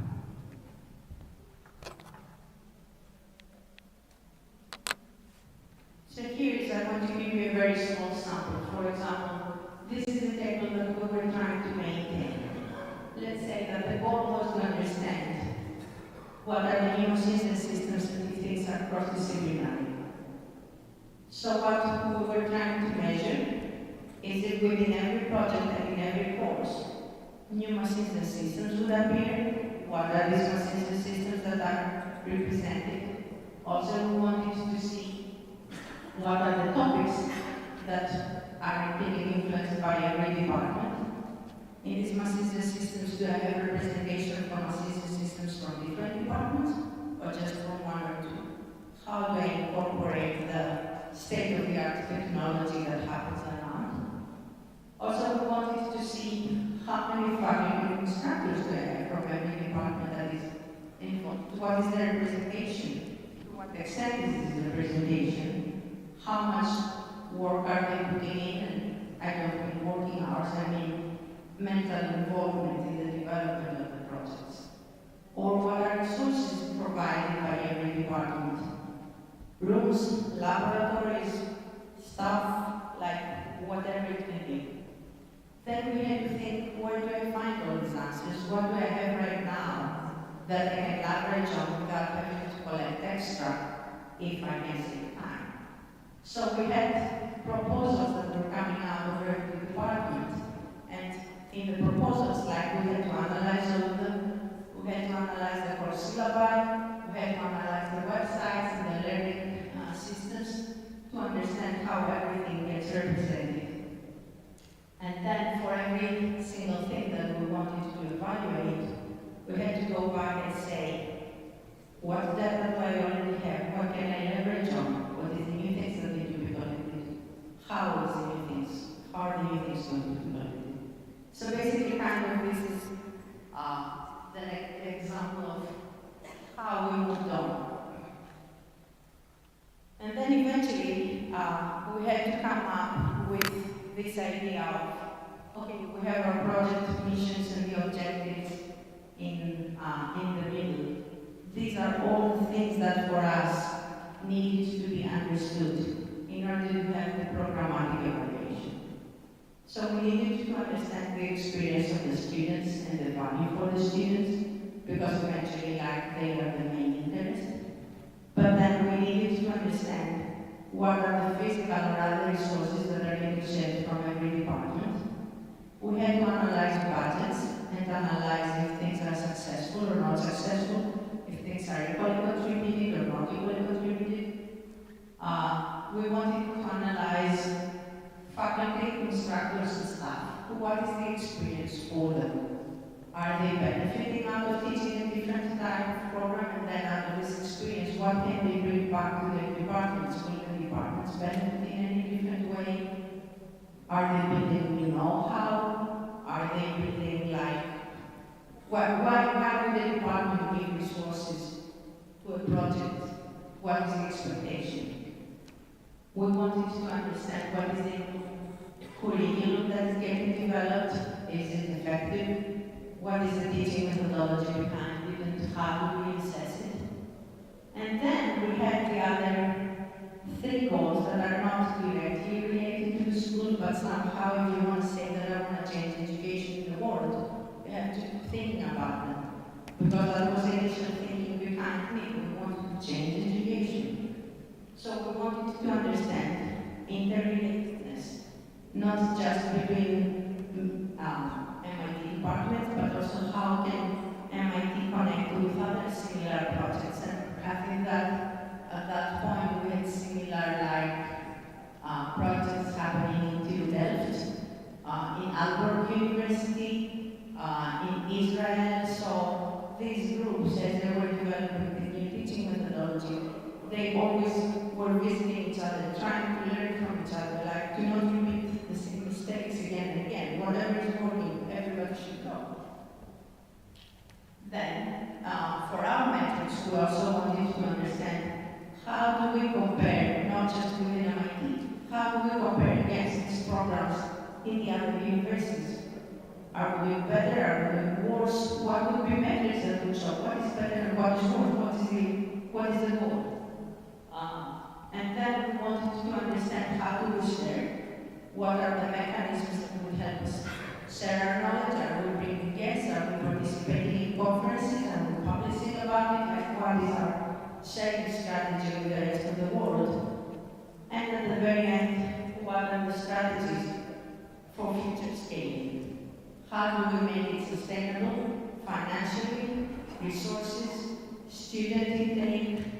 It's an additional work for students. Why would they do it? They don't replace courses, they do more on top of their courses. So why would they want to stay in such programs?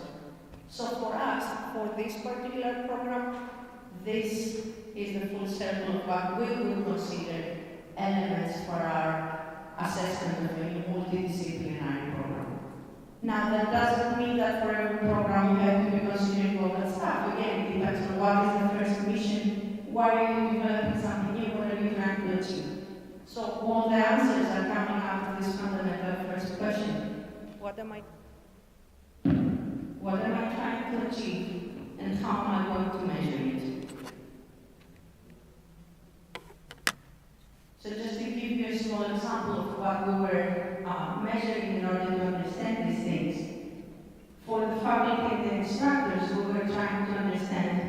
the number of athletes, the number of instructors, what is their involvement in time, in courses, in syllabi, in resources from the department, like what are you bringing in?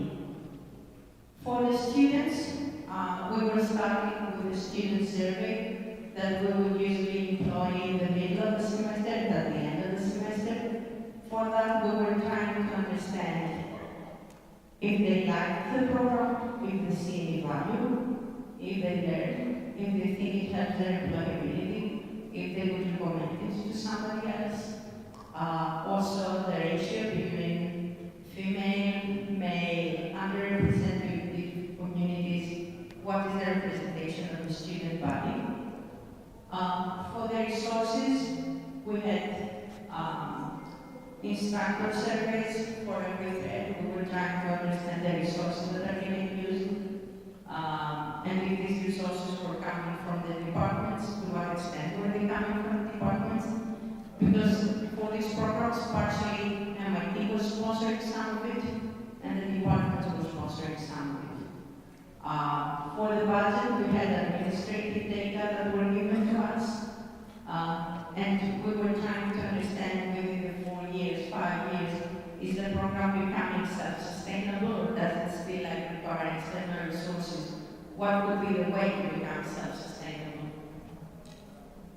For comparison to similar programs, we were trying to understand how they operate, how do we compare against them, how do they define their success. And for the strategies for the future, we were interviewing all the threads to understand what is their strategic planning for the next 5 years. So now we have activity number 2, and I have broken it down in 3 different sectors. I do not really know how you see on the tables, so if you have representatives of the 3 sectors, that would be even better, like everybody can give their own input. If you do not, I do not know if you want to switch on the different table or just stay where you are. So I want all 3 perspectives. So for the faculty, one thing is that now I'm coming here and I'm asking you to do something new that probably you do not know. What would be something that would motivate you to do it? That would make you feel comfortable to do it? And assuming you have every source of help that you can get, like we can get you tomorrow everything that you ask, what would be things that you need that would motivate you to participate in such a program? And at the same time, what would be your biggest fear? What would be your biggest challenge if you were to participate in such a program? Because if we cannot identify what is your challenge, we can never find a solution to your challenge. Same question goes for the staff. Now you're not just handling your own department, you need to understand multidisciplinary logistics, like different laboratories, different departments are getting involved, different registries, different regulations, like what would you like to have as help? What is your biggest challenge if you think that now you're in such a position to operate like that? And then the last for the leadership, like if you were to get involved in that, why? What is your biggest motivation? What do you think your biggest benefits would be? And what do you think your biggest challenges would be? So let's take, because it's 3 different sectors, let's take 20 minutes and then we can have a discussion about it.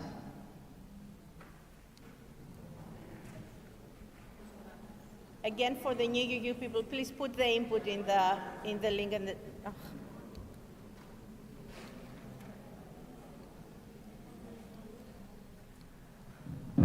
Yeah, I was saying for the new UU people, please, these are the answers that will really help us analyze and understand future steps of the UU. So please really put your input in the document that we have. That will be the Tuesday morning document. And always in an anonymous way, please. Thank you.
Hello? Okay, so let's try to wrap. Yes, I see a hand.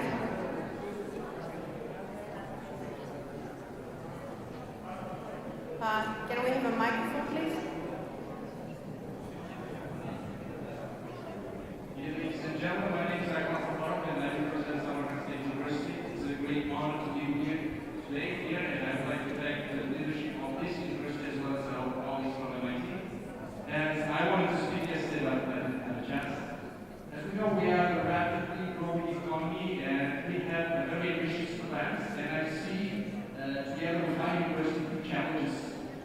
First is the energy sector, and the second is the health sector, where we see our crucial role and my university role. And for this activity, I have two goals. First is I would like to know that Uzbekistan is embarking nuclear program and we want to build the first nuclear power plant. And second is the establishment of the Nuclear Medicine Center according to the governmental decree. And here we see our very important role in training people. So I would like to talk about introducing a new nuclear medicine course, which is interdisciplinary and involves physics, biology, and nuclear chemistry. And we see three components in successful implementation of this project. First is people, training of people, inviting experts, wonderful experts like you, who are coming from MIT. And the second is holding of the national training events here, inviting experts, and as well as procurement of very expensive and challenging to operate equipment from abroad. So I have leadership with me here, our vice rector, and I see the following challenges for the leadership. It's first of all training of people, but we have the first steps, and we have sent people abroad, including MIT, which I'm very proud of. And second is we have the government degree, but we have still challenges associated with the financial aspects. It involves getting credits, multi-million-dollar credits. So both projects, be it in energy or the nuclear medicine, are multi-billion or multi-million projects. So it's quite ambitious and challenging, but we are ready for that. And third is the interaction with the business. We see that the business is very important in implementing this project. And as of the faculty, we have the following ideas. The first is the need for external experts to develop the curriculum itself. We acknowledge that despite the fact that we have the very long Soviet legacy and history of nuclear science, still we have the innovative methods of teaching from our colleagues, including MIT and experts from international atomic energy agencies and other leading centers around the globe. Second is very important. When people come back to Uzbekistan, they need to understand how to operate this equipment. That's why we need, again, both local and international experts to hold the national training events with the focus on hands-on training, which is very important. And third one is the invitation to the faculty members who are small soldiers in this battle, who play a crucial role in interacting with the experts, with the vendors, and with the technical documentation, which can have hundreds of pages. So I hope that we will succeed, and I hope that the role of both MIT, International Atomic Energy Agency, and the leading centers of the world, they're going to be with us, and we will fight together and we will win. Thank you very much for your attention. Thank you for the input. So as we said again, I want to repeat it today again, that the idea is not to copy a program from another country as it is happening in another country. The goal always is to adapt based on what are the strengths here in Uzbekistan. Try to design your own way. You have already your legacy from different instructional designs. Use them. You have your own resources. You have your own people and your people abroad. So take all that under consideration. Don't just try to copy a mechanism from another university to bring it here. I think we have a couple more minutes to listen to one more person. We have a volunteer for their opinion about what are the challenges and the motivation.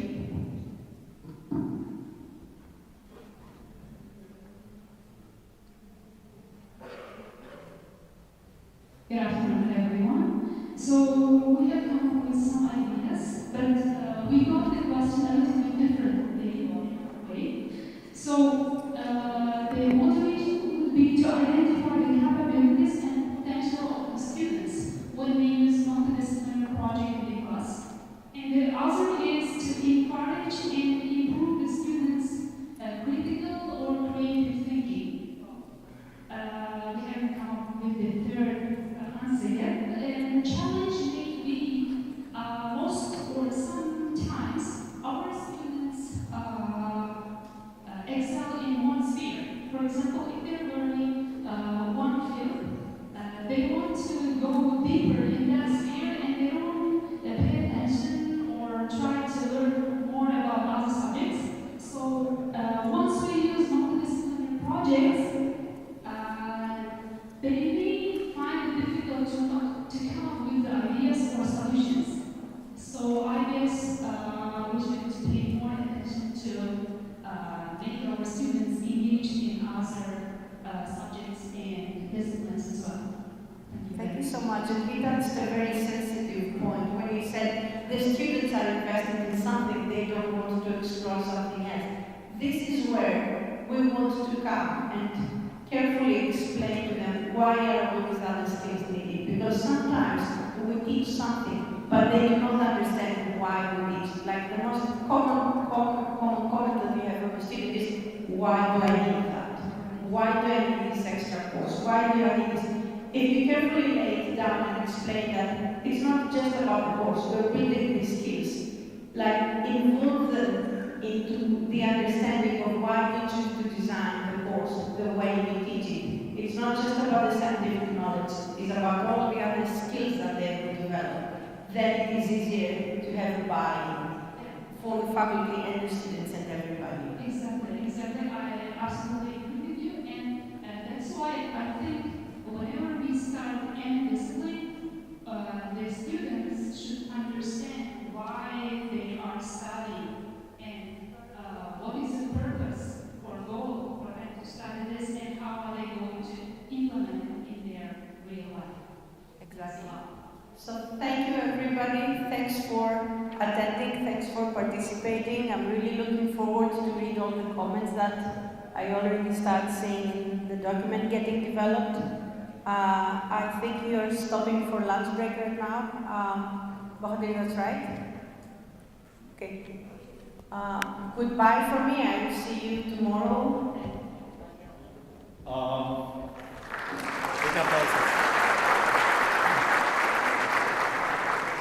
Thank you very much, Karina, for such a nice workshop and session. We are going to have a lunch break for 1 hour. We need to meet sharply at 2. But before we do that, so using the fact that Katerina is going to leave now afternoon, so let us take a photo of all of us. Group photo. Okay. Hozir tushlik bo'ladi 1 soat, 2da ko'rishamiz. Katerina va Yeltsinning bugungi sessiyalari tugadi. Avetdan keyingi sessiyalarda asosan Joseph Dorian olib borildi. Shuning uchun birgalikda hammamiz rasmga tushib olsak. Nima deysiz? Let's take a group photo before you leave. Because tomorrow is going to be only for you. Should we make it clear on the stand?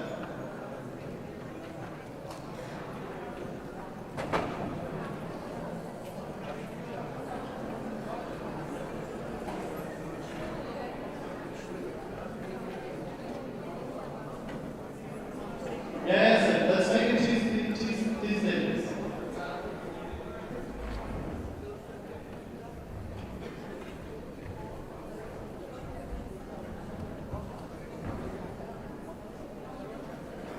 Yes, someone should be on the top, someone should be on the bottom.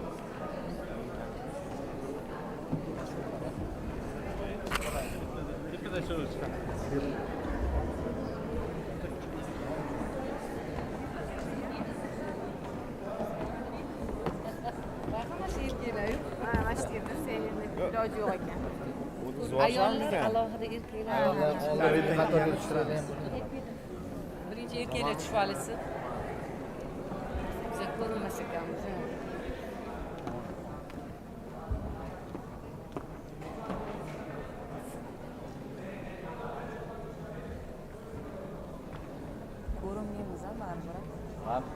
surilmasmidi? Yo'q, surilmaydi. Bu yoqda shuni o'tgan ekan. Shunaqa bo'lib rasmga olsa bo'ladi. To'sib qoldi-yu. Mana endi to'sib. Voy. Alo.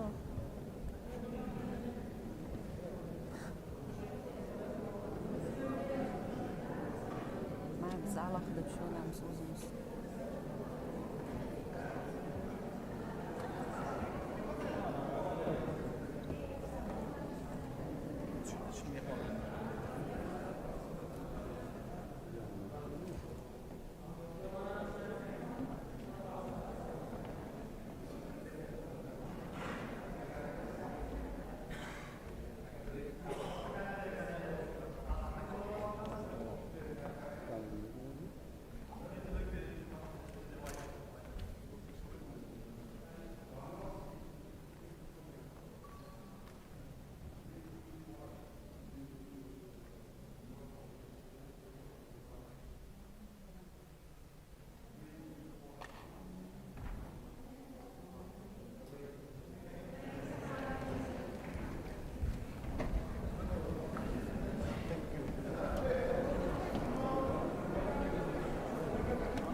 Sessiyalarni boshlaymiz.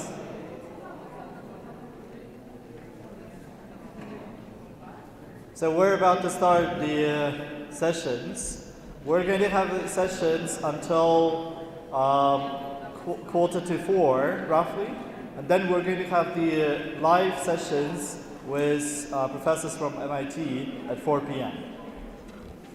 Albatta keyin sessiyalarimizni boshlash arafasidamiz. Tashkiliy masalalarni tushuntirib o'tmoqchi edim. Hozirgi sessiyamiz deyarli 1,5 soat davom etadi. 1,5 soatdan keyin 15 minutlik tanaffusdan keyin MIT dan live bog'lanishadi. Professorlar bilan birga bog'lanishib, yana 1,5 soatlik sessiya bo'ladi. Bugun va kecha ishtirok etgan barcha universitet vakillariga, ishtirokchilariga tashakkur bildirgan holda shuni ma'lum qilamizki, hammaga sertifikatlar tayyorlab qo'yiladi bugun kechqurungacha. Receptiondan bemalol olib ketishlaringiz mumkin bo'ladi. O'sha sertifikatlar alfavit bo'yicha qo'yilgan bo'ladi. Borib ismlaringizni aytsanglar, sertifikat berishadi. O'sha MIT dan rasmiy ravishda berilgan sertifikatlar bo'ladi. Undan tashqari slaydlar bo'yicha, materiallar bo'yicha juda ko'p savollar bo'lyapti. Materiallarni bizdagi MIT hamkorlarimiz hamma narsani tayyorlab, keyingi hafta berishlarini aytishdi. Lekin biz hozir o'zimizning Google Drive'da alohida ilova ochib receptionga qo'yib qo'yamiz. Iltimos ilovani saqlab olinglar. Ilovaning ichiga bugun tushgan rasmlarimiz, kecha va bugun bo'lgan slaydlar, hamma materiallar o'sha yerga qo'yib boriladi. Bugun qo'yiladi, qolganlari keyinchalik qo'yib boriladi. O'sha ilovani saqlab ketinglar, iltimos. Sertifikatlar ham bugun kechqurun tayyor bo'ladi receptionda. Hamma sessiyalar tugagandan keyin bemalol olib ketishlaringiz mumkin. So, hozirgi sessiyamiz juda qiziq sessiya. Bu o'sha sun'iy intellekt texnologiyalarini MITdagi ta'limida qanaqa qilib ishlatish haqida Joseph Dorian gapirib beradi. Joseph Dorian juda tajribali professor hisoblanadi. Yaqinda mana masalan Peruda juda katta workshop o'tkazdilar. 280 ta odamdan ko'p ishtirokchilarga ega bo'lgan workshop bo'ldi. Shuning uchun o'ylayman juda qiziq sessiyalar bo'ladi. So we're just going to start today's sessions. So I would like to introduce Joseph Dorian. So he's going to speak about AI and education and research at MIT. So I need to also mention that he has a very extensive experience in providing this kind of workshops. I was very much impressed. So what kind of massive workshop they've organized recently with almost 300 people. So please welcome Joseph.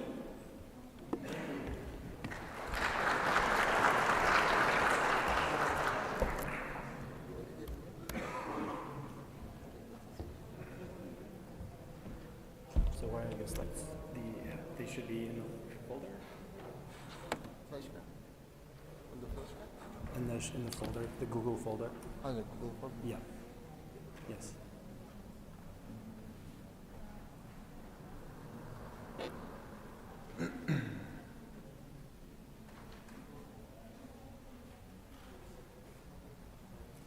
While we're waiting for the slides to come up, I guess I can introduce myself. Can everyone hear me? Yeah? All right. So my name is Joe Dorian. I'm a research scientist and academic innovation lead at JWell. And it's a real pleasure to be here in Uzbekistan for the first time. And it's been a wonderful, wonderful experience so far. So thank you so much for welcoming us.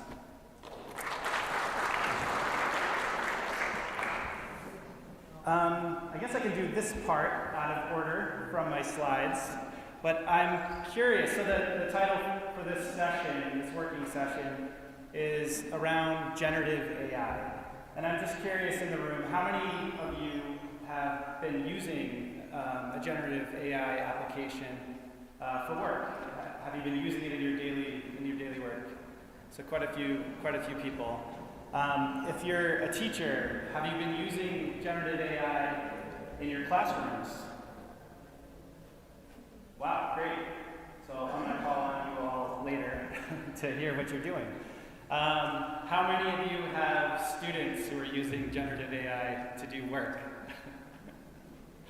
Yeah, that's what I thought.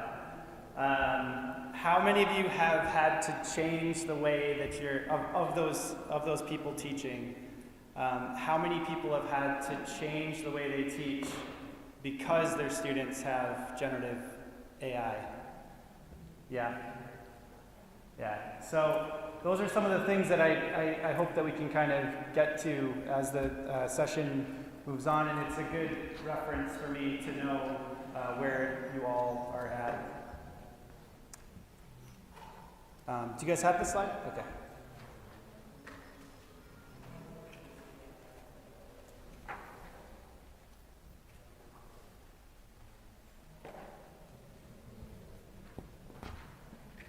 Hi, John.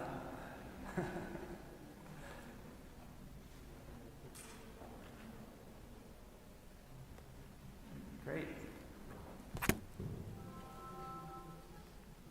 Great. So this is, I've broken up the session into 3 sections.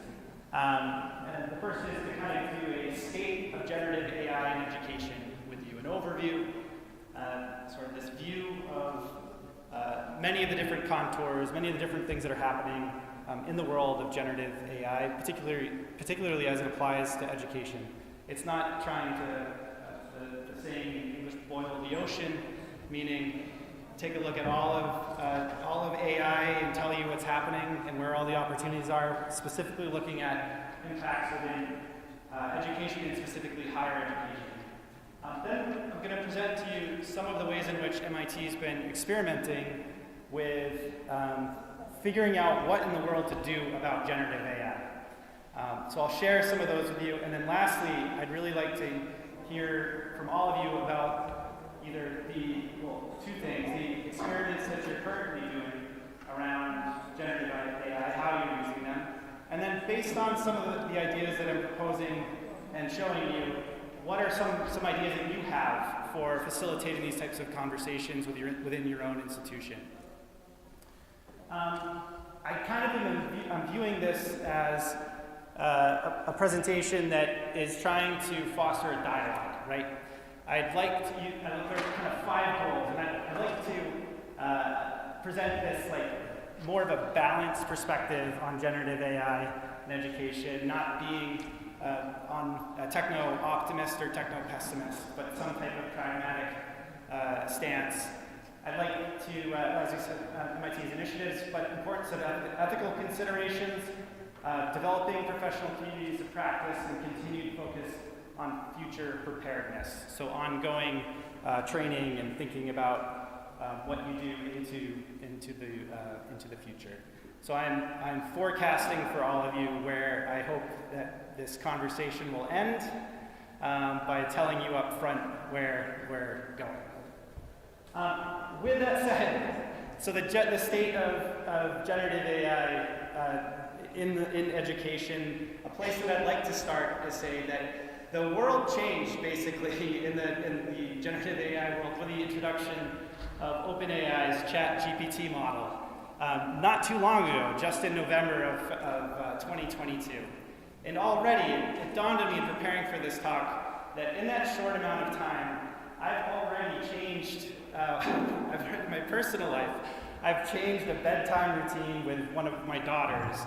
I have a daughter, Safia, who's 3 years old, and I read to her and tell stories, depending on the night, as part of a routine to go to bed. But what I thought of a few weeks ago was, hey, why don't I take what she's asking for, put it into ChatGPT, and see what it generates for a story, for a bedtime story. And so my wife is Moroccan, so my daughters are Moroccan and American, and so it's a Moroccan princess is the image that it generated. But so I asked ChatGPT, I turned on the microphone and had my daughter tell ChatGPT what she wanted, which was a princess in the tower. The witch put her there. The princess dances. She turns around. She doesn't have any friends except for stuffies, and stuffies are stuffed animals. It's slang for a stuffed animal, like a doll. and she tells knock-knock jokes. Knock-knock joke is just a standard type of joke that's told with a specific pattern to it. So all of the jokes have a particular structure to it, and she's a big fan of these knock-knock jokes at the moment. And then I wrote, tell a story to a 3-year-old, and in 1 second, it generated a story that is pretty close to, I mean, as good or maybe a little better than the ones that I'm making up to her in the room. And I shared with you one that is probably not the best one that it actually generated. So I kind of start there in that it has kind of transformed a lot of things that we didn't think were even possible for potentially transformation prior to the launch of the ChatGPT model back just 2 years ago. And so I want to ask you, is your AI education glass half full or half empty? And I'm not sure if that's an idiom that's understood in Uzbekistan, is it? Okay. Is there any need for explanation on it? Or so essentially the glass the water is at that level, and depending on you and your own attitude, you see it as either being full or half full, or you see it as half empty. And so the AI and education optimists, they see this incredible vision, this utopia for learning in the future, where it's enhanced learning experiences for people mediated by an artificially intelligent bot, that there's a balanced education that's provided through the assistance of this bot. The teacher's role is no longer to, in the classroom, facilitating all of these different types of processes and things, and you're free to be able to build relationships with your students as humans. So all of the other dirty work, all the assessment, all that other stuff that's taken care of by the AI. And that student development it's in this golden era, right? Pessimists, the people who see it as half empty, focus on the fact that maybe students become dependent on it for thinking. They can't even do any of their work, or they become dependent in terms of cognition, to outsource it to a robot, to an artificially intelligent bot, or they actually outright cheat. You give them an assignment and they cheat. So then the teacher's burden becomes one of surveillance. You're trying to track down and understand whether or not the student is cheating, or if they're actually doing their work. Are they actually going through the processes of cognition, the things that are critical to a learning process? And then over-adoption, that there's a risk that over-reliance on AI systems, that everything becomes about the AI, and you lose sight of all these other wonderful things that happen inside schools that are not mediated by the bots. And then widening divides between either schools within a country or within a city that are well-resourced, or between countries, where some countries that are well-resourced and those that are not, that the places with high resources have access to the latest and greatest models, and those without are left in the dust. So the idea that there'd be widening divides in terms of educational attainment and so forth. So those are that's the two opposites, the polar opposites of the spectrum. And so it reminds me of this quote by an MIT team, Eric Klopfer, Cynthia Brazil, Justin Reich, and some others. And they say that in education, AI optimists envision a future in which students develop their own creativity and higher order thinking. It's supported by AI with a deliberate balance of new and traditional classroom practices, freeing teachers to focus on personal interactions. AI pessimists see a future in which students use AI to bypass cognition or outright cheat, while teachers waste time and energy on cat and mouse games or digital surveillance.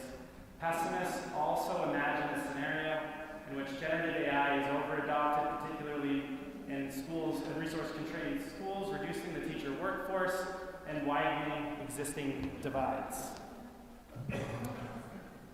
So where are my AI in education pragmatists?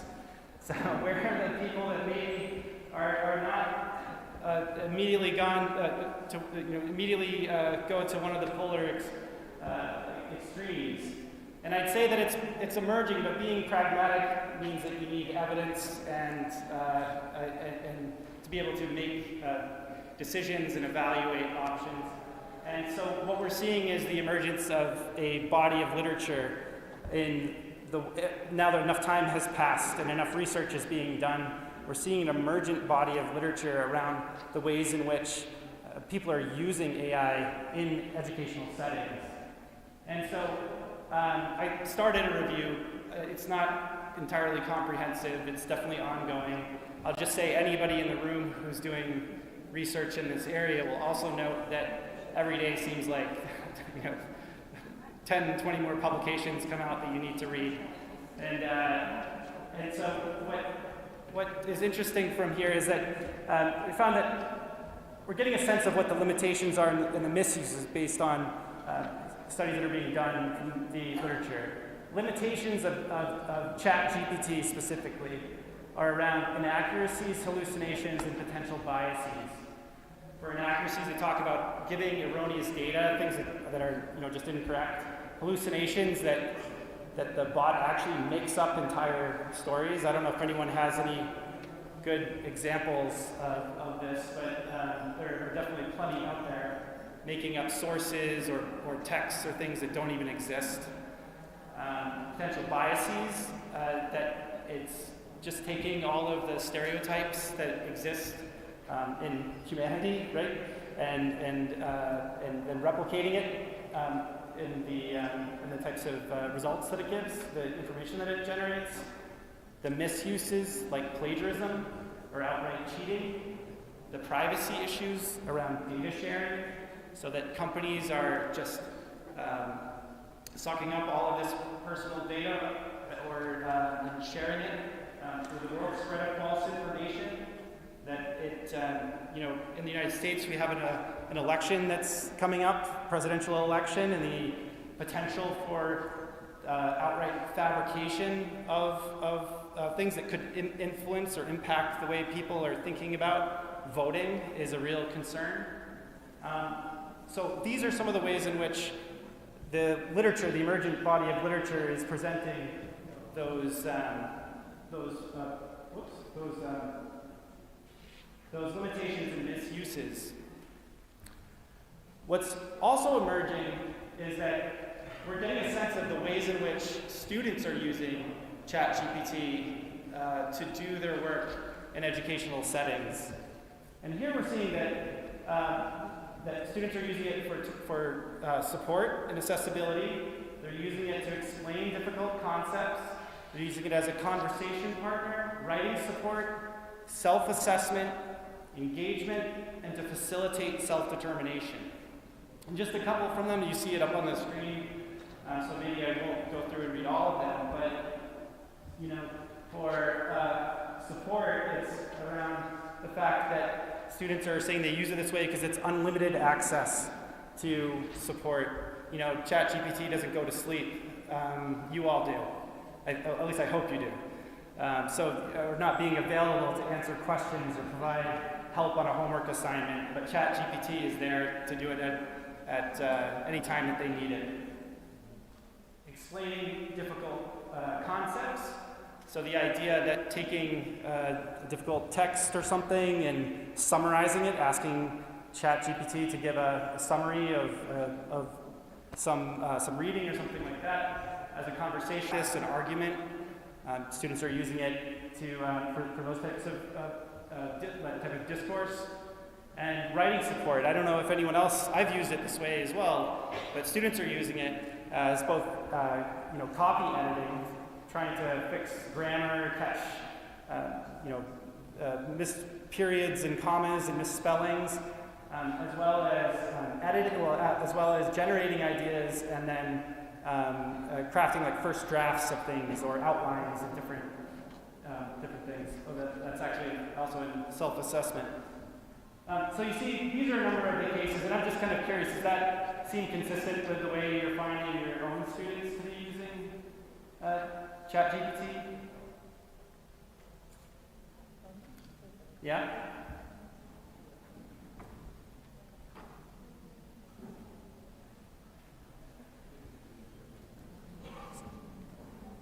So, what is the research starting to show us about the way you all are using ChatGPT? Well, it's saying that people are using it for teaching support. So they're using it to create lessons, generate content, using it to, in some instances, of personalizing learning experiences for students. And then assessment, using it as a way to create a rubric for any type of assessment you develop, or outright using it to auto grade or to evaluate student work. In task automation, that's another one, using it to, one study in particular had a teacher explaining that she got really tired of writing emails in the US, there's a lot of contact from people's parents sometimes in certain grade levels. We got tired of writing emails to parents, so she outsourced that task to ChatGPT, which sounds like a risk to me, to be totally honest. I don't know if that's such a great idea, but automating tasks that might be that are kind of outside the scope of the core work of instruction, and also using it to summarize documents and for writing. And then the professional development piece has also emerged as one way in which faculty such as yourselves are using it. So I use it this way around current technologies. So for example, I had to figure out a way to embed a spreadsheet into a slide on Google, and I'd forgotten exactly how to do that. So I asked ChatGPT to tell me the steps to do a live embed of part of a spreadsheet into the Google slide, taken care of. I don't have to think about it anymore. Also, pedagogies and content-specific types of materials. What's also emerging is that so this was a study that was done by a pair of researchers out of the University of Pennsylvania, and what they were doing is actually trying to create shareable prompts and things that they use in their class. And what they've done, and I can share this article with you, you can get access to the prompts and the ability to actually try them all out, which is that they created simulations to help students practice and apply knowledge, in particular in negotiation. So that students in a business class were able to have a prompt, some type of negotiation that they would enter into, and they'd be able to negotiate with and practice negotiation techniques that they had learned throughout the course, and with an actual live artificial intelligence partner. There was an MIT professor at Sloan that developed one where it was based on past U.S. presidents. So you could actually enter into, you could actually practice negotiating with George Bush, Bill Clinton, Barack Obama, Trump, and Biden. And so the ability to take some historical characters and then enter them into a negotiation simulator was one use case. But the other ones are critique, to teach the AI, which was that it gave the students a concept and asked them to actually, and they created a prompt so that the AI acted like a student, and they had to teach the AI the subject. So the idea that you could learn by teaching a concept to someone else, they use the AI for that. Co-creation, I don't know if anyone else is using it this way, but I've been using it as a brainstorming partner on the way to work. have a conversation and get some feedback on ideas that are emergent. Mentor and coaching, so the ability to give feedback on writing or other types of performance, and also as a tutor. Okay, so that is the really quick state of kind of the emergent body of literature, this thing that, you know, it was still brand new, so rapidly changing. In November of 2020, when OpenAI launched, Google basically stopped everything they were doing and threw all their resources to try to catch up to what OpenAI was doing. The race was on. The Wild West had opened.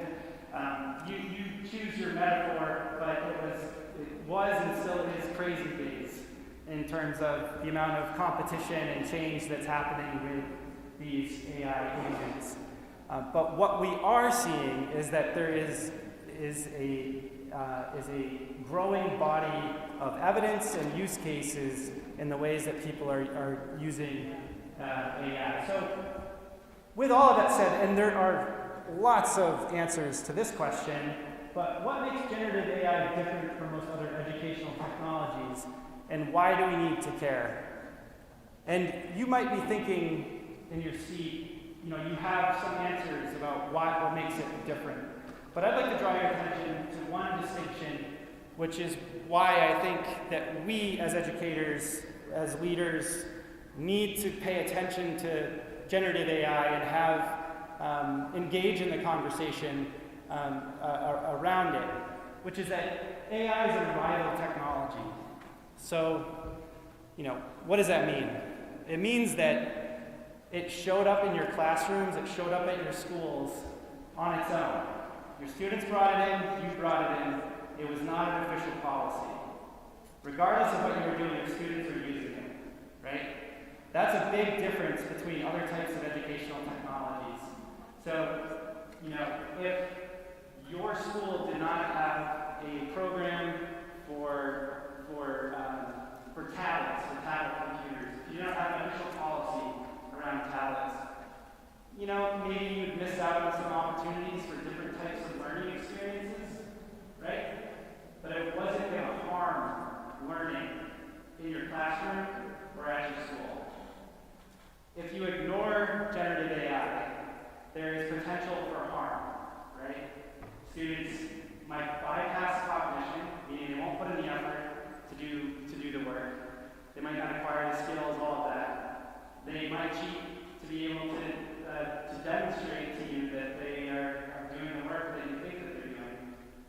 So if we ignore it, we ignore it in our peril because it cuts at the core work of us as educators.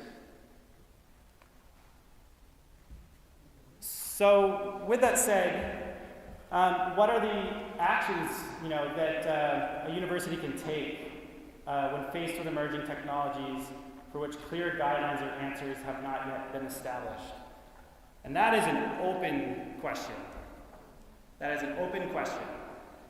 And I can share with you what has been going on at MIT, but I share that with you not to tell you that it's a plan for you to take it and implement it in your own institution if it's going to work, right? I can tell you that this is these are experiments. These are not concrete answers that we know work, and you too will solve all of your problems related to generative AI. I just wanted to draw your attention. So I have 3 slides here, and I bring these in because I just wanted to point at a couple of things because it dawned on me that the MIT solutions are to this that I'm going to talk about before we actually do some brainstorming and things in the room together, which is that the things that MIT has done are consistent with MIT's mission statement. They're consistent with its values. And I think that's one key to why I think it's been, so far, why the solutions developed in the way that they did, why MIT is going through the actions that they're going through, which is that MIT wants to be rigorous with regard to academic study, excitement of discovery, community, the ability and passion to work wisely, creatively, and effectively for the betterment of humankind, right? And in the vision, it's student-centered, focus on integrity, community, diversity and inclusion, collaboration, and on innovation. Right. So those are the mission statement. Even I didn't read all of it. I just stressed the points of it that I wanted you to focus on, as well as the key values. So what did we try? So MIT started off. There's a number of things, and these are a handful of them. MIT did a generative AI week this past November, and it throughout the week featured for speakers from across the entire university that represented essentially every faculty on campus, engaged in every type of work from the humanities to physics to you name it. We got to hear from people that were creating AI-generated art. And if you're skeptical of that being a thing, I was skeptical of that being a pursuit, but we got to actually see their process for using an AI to generate moving images, as well as music and sort of all of that. We got to hear from speakers that presented their concerns and expressed their opportunities. There's a whole spectrum of visions of the future, of use cases for AI, and it's really kick-started a campus-wide conversation around what in the world MIT should do about it with regard to teaching, learning, and research. At Open Learning, which is JWell is a part of Open Learning within MIT, is that we had our own Festival of Learning, where again we had speakers that specifically raised issues around generative AI and different use cases, again featuring a wide variety of opinions and perspectives, as well as sharing of ongoing research. These are findable online too if you want to access any of the resources. Excuse me.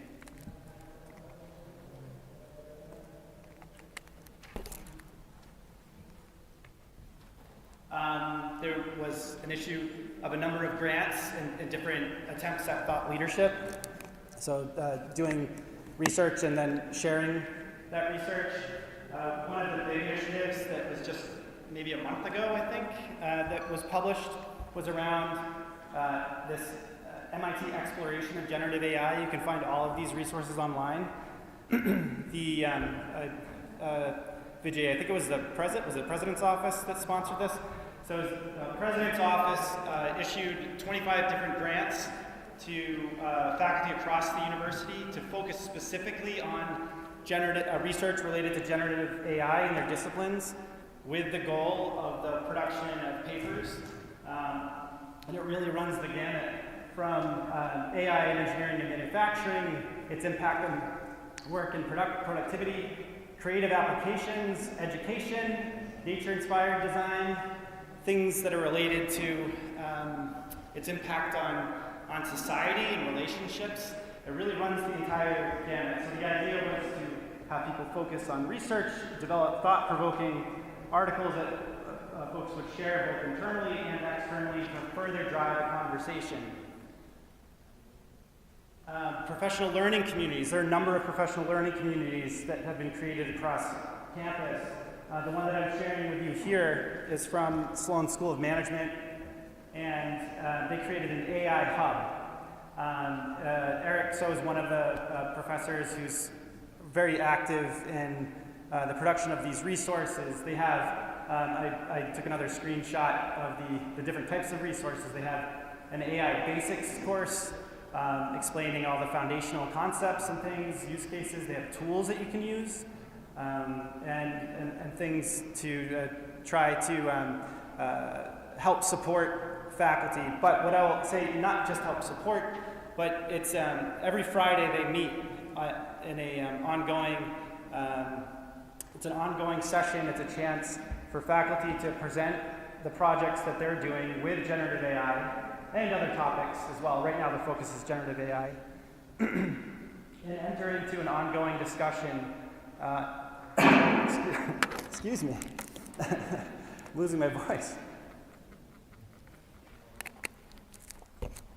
To have an ongoing discussion about strategies, tips, potential areas for research that they could collaborate on in all of these areas related to generative AI. So it's a community of faculty meeting every week to sort of support and challenge each other to figure out what in the world to do with AI.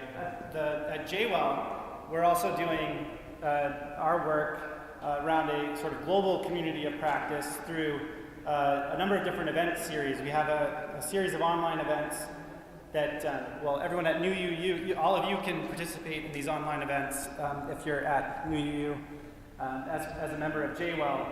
But we have next week our JWell week, and the theme of the week is on generative AI. And there's a morning event on, Julia, is it Tuesday? Yeah, Tuesday. On next Tuesday, morning event, live stream online that all of you can watch on Open Learning's YouTube channel. And it'll feature a series of speakers that will talk about a number of these issues that are related to, and challenges that are posed by generative AI. It should be a good event. There are public outreach initiatives. So this is called Day of AI, and it's a project that there are now several day of climate in addition to Day of AI, but it's outreach to provide resources to teachers and to students around issues related to AI. Competitions were started on campus around to try to get entrepreneurs to focus on building applications and other technology around generative AI with real cash rewards for those that won the competition. Student clubs are a big part of MIT's culture, and this one is AI at MIT.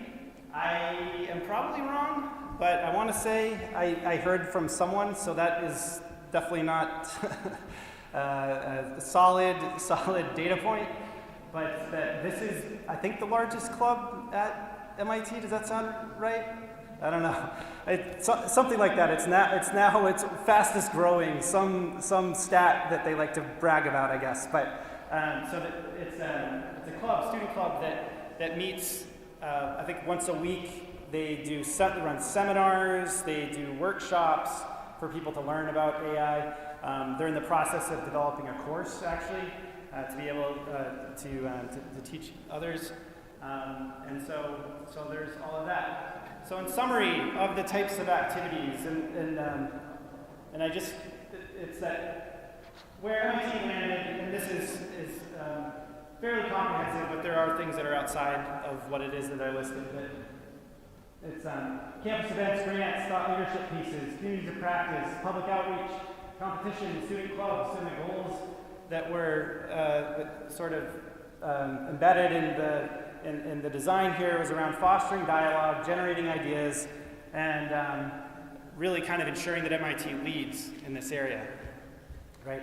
And those are things that are consistent. I showed you the mission statement, I showed you the vision statement, and those are kind of all of the things that are consistent with what were in those documents. So, with all of that said,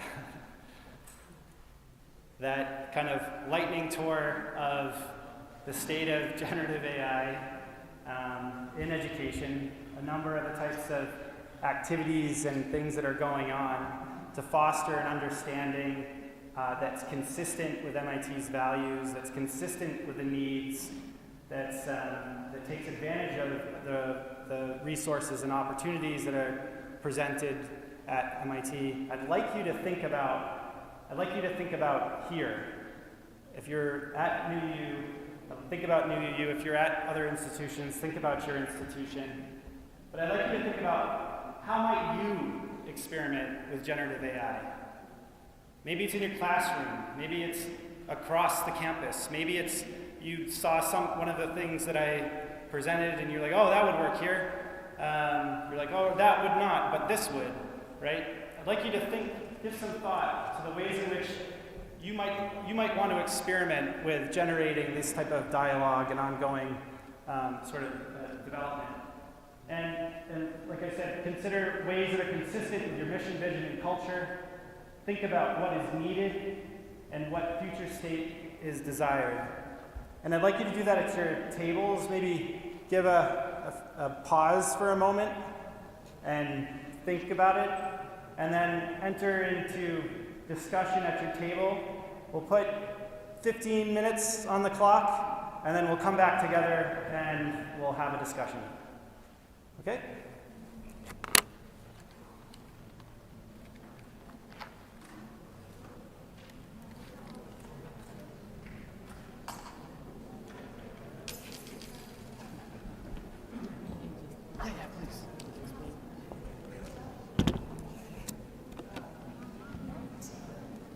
Hurmatli hamkasblar, so first of all, thank you for your very informative presentation. So actually we have some ideas, and we have at New EU we had already had some activities on this. Please do it. Of course, no, it's not about that now.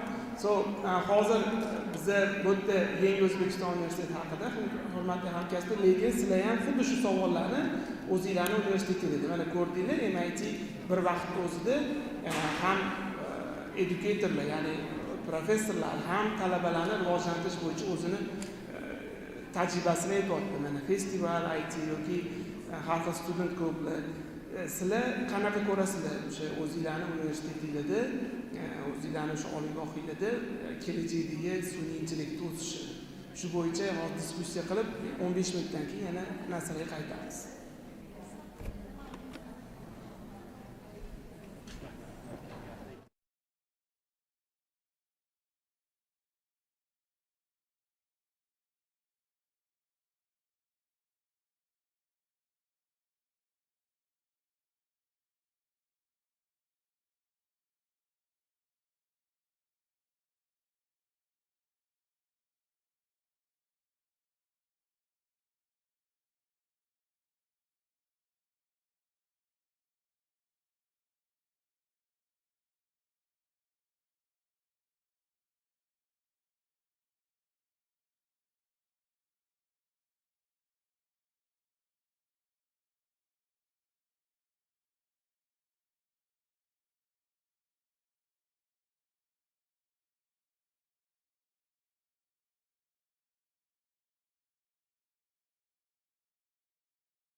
students use ChatGPT or another large language model, have you stated that the way that you intend for people to use it, right? So part of it is, in fact, being clear in intention, the way that you're designing. So that was one point. Having a statement in your syllabus. This is actually sort of best practice across my team now around that statement. Just one second. Yeah. And then that was one thing. The other thing. What was the other thing?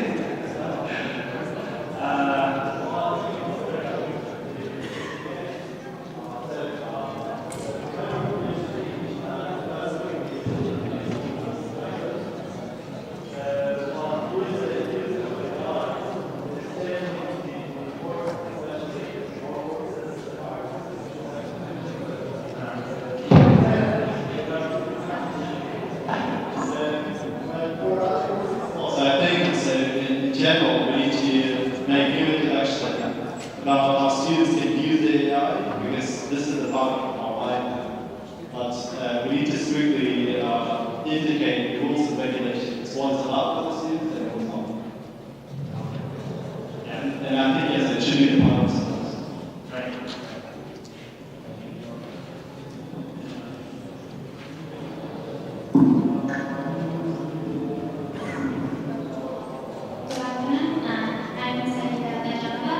Our institute in generation degree, we have a bachelor's degree in AI engineering.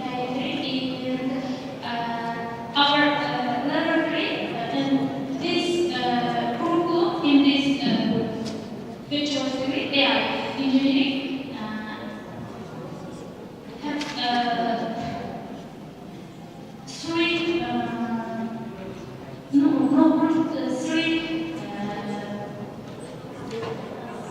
three subjects in AI, learning AI and implementing AI to mechanical engineering. Three subjects. In this subject, our co-working, we have a co-working laboratory. In this laboratory, we teaching and learning this AI program. Thank you.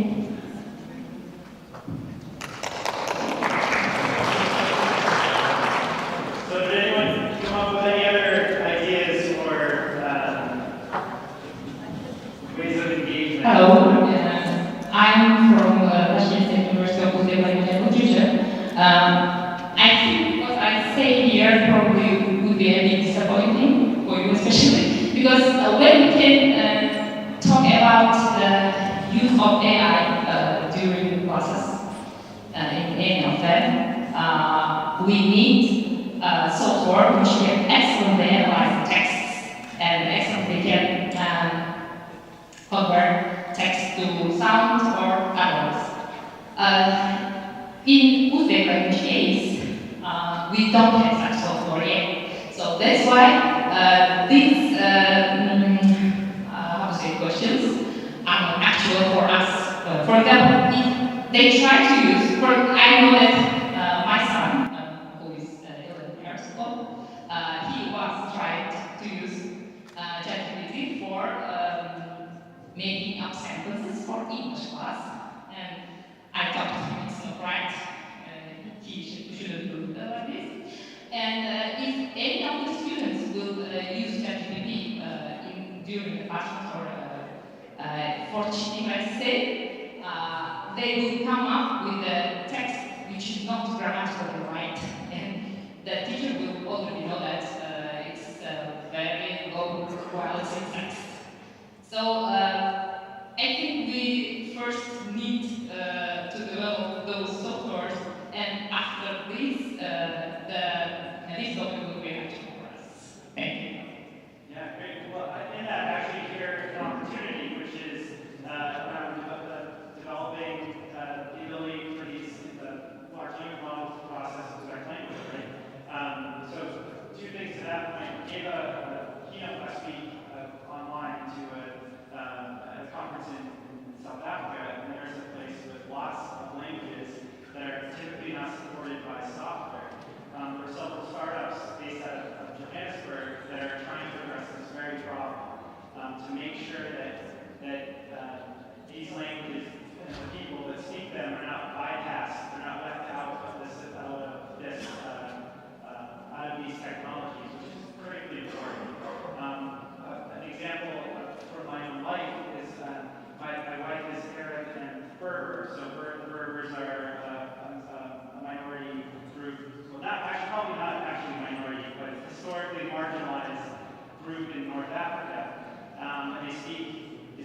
over and it's written in a different alphabet. Absolutely not supported by any of these technologies, and so they're completely left out. So the question around, around that is that is something that is critically important and needs to be addressed. Is that if we're going to, if this is going to progress and be a dominant technology, we need to make sure that it provides equal opportunity. People are equally able to use it, and exclusion by language is a huge problem.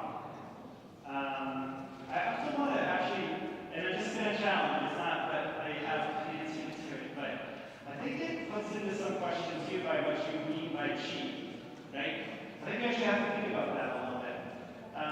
Cheating in the sense of bypassing cognition. So if it's being lazy and not learning, right? So if you're using it so that you don't have to struggle to learn a concept or to to acquire skills or knowledge or whatever it is that you as the educator have decided is important for your students to know. I think it puts into question for us to have definitions around what cheating actually is.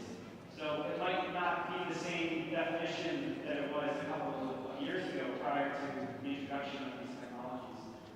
I saw another hand, actually. Yeah. Thank you. Can I add something? Well, my name is Aziz, and we represent residential schools. So we came up with the idea of having a great approach to AI competition. For example, in classes where students will instruct their AIs and how to create books, and those can be graded by the teachers. It's like, as you said first in your presentation about the story, which is the dog park, right? We included that. For example, if the students can include creative ideas how to create the post, and the post is going to be great for teachers. So it's how students will approach their AIs in a creative manner, right? That's the first competition. Second one is if teachers, as long as students start having interactions with AI, and the teachers can now, check them or control them, then why not assign a personal AI for students, where teachers can check students' behavior issues through the AIs. For example, the teachers can talk to the students' personal AI of their students' behavior, history with the misuse maybe, and then AI will tell them to teachers of the students' particular behavior, right? So those are the two. And feedbacks. And the technical idea is actually having the student this own person. We had an example here where two kids were naming their AIs. One of them, the name, it's a real life example actually. The kid's 7-year-old kid, the student kid is talking to his AI and naming him. He says, "Hey, from today your name is John." And AI replies, "Hey, my name is John, your name is Ron, and nice to meet you." And the kid in the morning comes back and says, "Hey John, remember me?" And the AI replies to me, "Yes, I remember you." So that's an example of having personal AI for the student, right? So in that case, the teacher can go and ask personal AI, what was the behavior of the student, what was the story of the student in the Yeah, so it's interesting. So a number of different things. Actually, we have a speaker next week at our, on Tuesday, Andy Lowe, who's a professor of finance at Sloan School of Management, and he focuses on applications of generative AI for the purposes of financial advising, right? So telling humans what they should do with their money for investing in stocks or whatever. And this is problematic. And why are we having Andy Lowe, who focuses on that, give a talk at a conference that is about generative AI for education?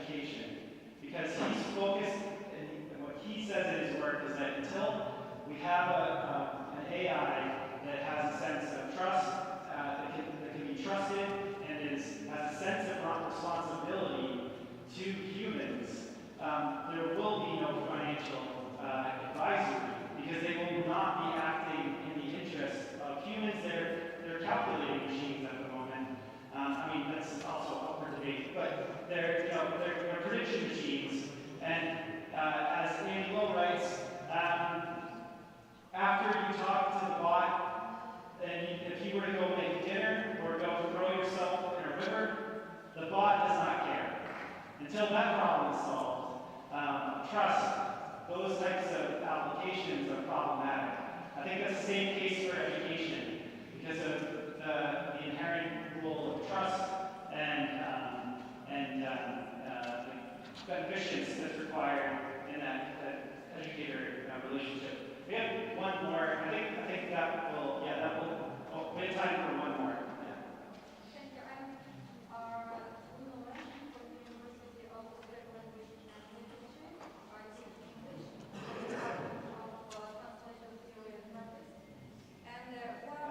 Is it on? Sorry. So I'm Mahorat from University of. So sorry. Now, okay, now. Now, I'm Mahorat, sorry for interruptions. From the University of Uzbek Language and Literature, named after Jonli. We have faculty of translation theory and practice. And during the classes, I picked up with students who are very quick using ChatGPT in the classrooms. And when I use some rubrics, they find out the question answered. And we realize teachers are also good at that. And we realize that they're cheating. And then I ask them to compare their answers, find the answers from the books, and compare with ChatGPT, or explain some kind of thing, and where was their mistake. And sometimes I ask them to open their ChatGPT and find the information about plagiarism and ChatGPT using or cheating questions. And then they say, teacher, we learned a lot from what? We can compare our answers to the ideas that we get. And we said that we can use ChatGPT in the classroom as a tool. But this cannot be the constant on, it cannot be method, or it cannot be the idea we can use to use every time. Yes, thank you. I think you'd be interested, those of you who are in the humanities, and in particular those of you who are language instructors, there were a number of resources that I shared where there's some really interesting perspectives around what large language models are doing to instruction, specifically in foreign language acquisition. We actually have another speaker on Tuesday, so this is another plug for our event. The head of global languages at MIT, Kirk Erlau, will be, he recently wrote an article with a colleague in which he compares ChatGPT, the invention of writing, and they compare it to the invention of writing, the calculator, and Google Translate. And through it, he ultimately says that his conclusion, which doesn't have to be yours, is that he advocates for adoption of the technology, figuring out how it changes the learner and educator relationship to foreign language instruction. I really recommend it as reading, even if you're not a foreign language instructor. It's pretty thought-provoking stuff. So with that said, I really enjoyed walking around and hearing all of ideas, concerns, and ways in which you're all using. I heard more than just foreign language models, more than just the use of bots, but about large language models like GPT and others. So this is really interesting. But I think it also shows, it illustrates how there's a lot to unpack about the ways in which these tools are changing kind of our relationships to assessment, to instruction, to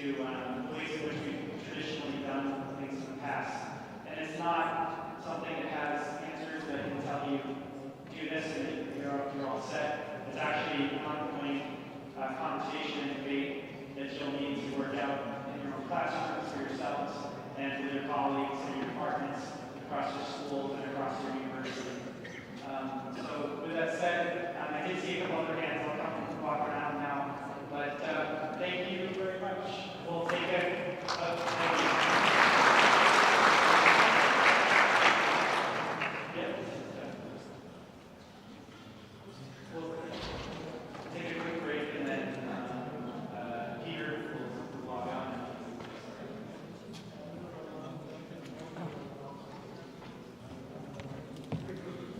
No, it's fine. So thank you very much, John. So I think it was very interactive, interesting session.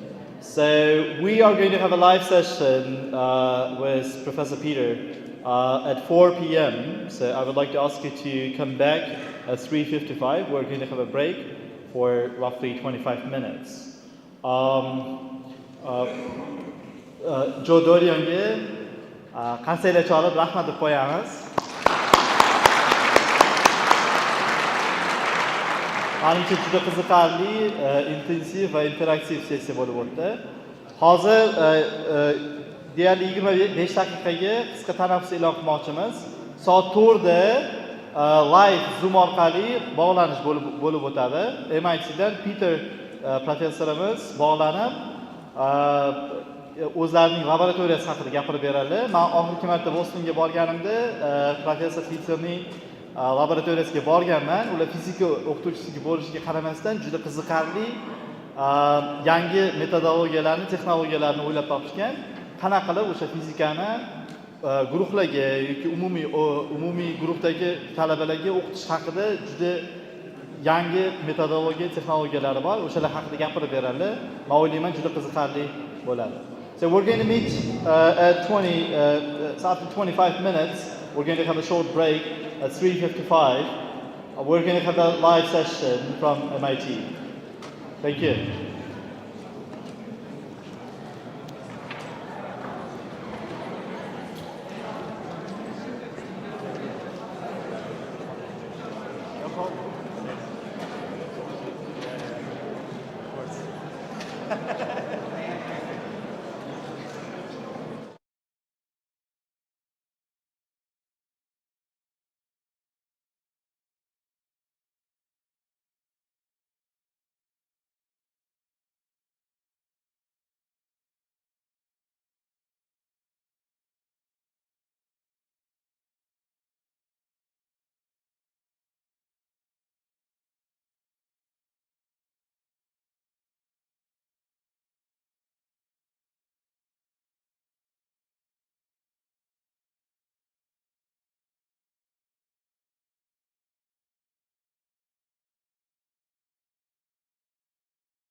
ikkinchi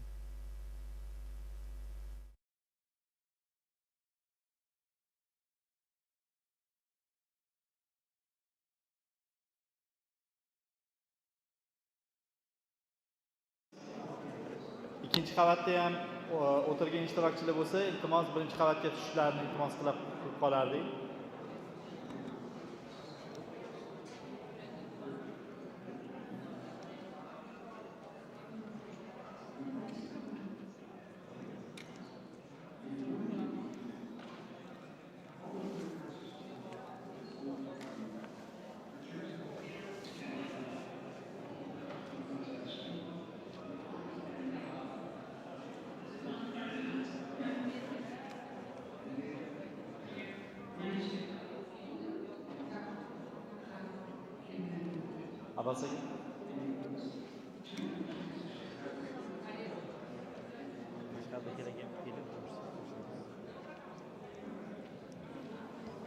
So we're about to start.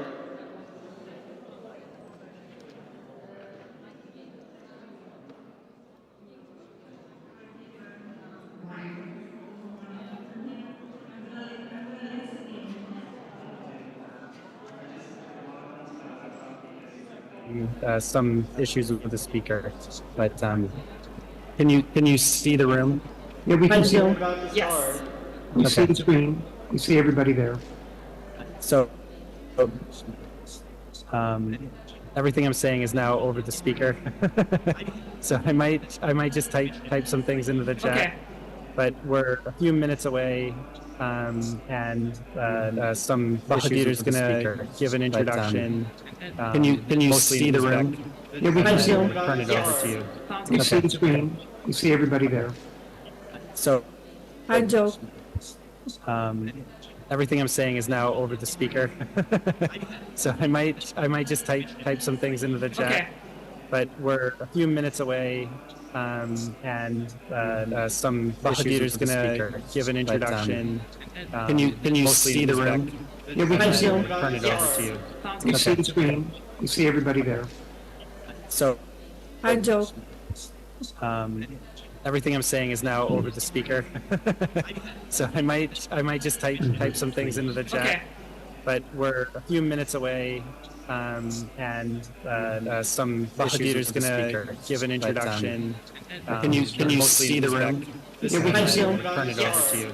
We see the screen. We see everybody there. So, Hi, Joe. everything I'm saying is now over the speaker. So I might just type some things into the chat. There's a ball on our left. Can you close the door?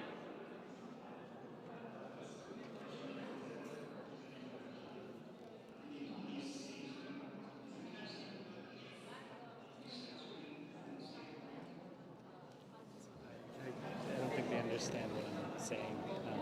The audio is on a loop. It keeps. Who's hosting? Me, actually. Yeah.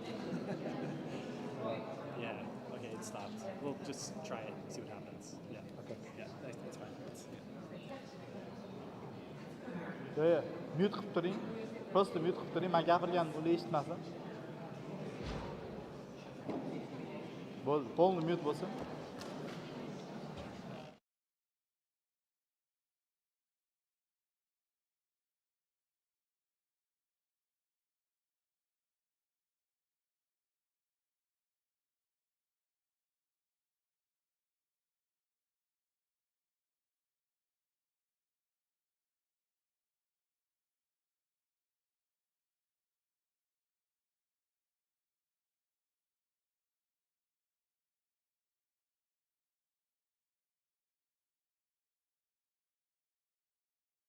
Birinchi kurs talabalariga qiziqarli o'tish haqida yangicha metodologiyalar, yangicha texnologiyalar kiritishgan MITda. Men ularning laboratoriyasiga borganimda to'g'risini aytaman, juda hayajonli bo'lgandi men uchun. Shuning uchun men o'ylayman, sizlar uchun ham juda qiziqarli bo'ladi. Peter Durmashkis va professor Shams El-Adaviy ular asosan o'sha butun kampusda professorlarning darslarini qanaqa qilib aktiv o'tishlariga ko'maklashadigan shaxslar hisoblanadi. So we are going to start our next session. This is going to be our last session for today. It is going to be the live connection from MIT with Professor Peter Durmashkin and Dr. Shams El-Adawi. So I would like to give a floor to Joseph. So he's going to make a short introduction about them.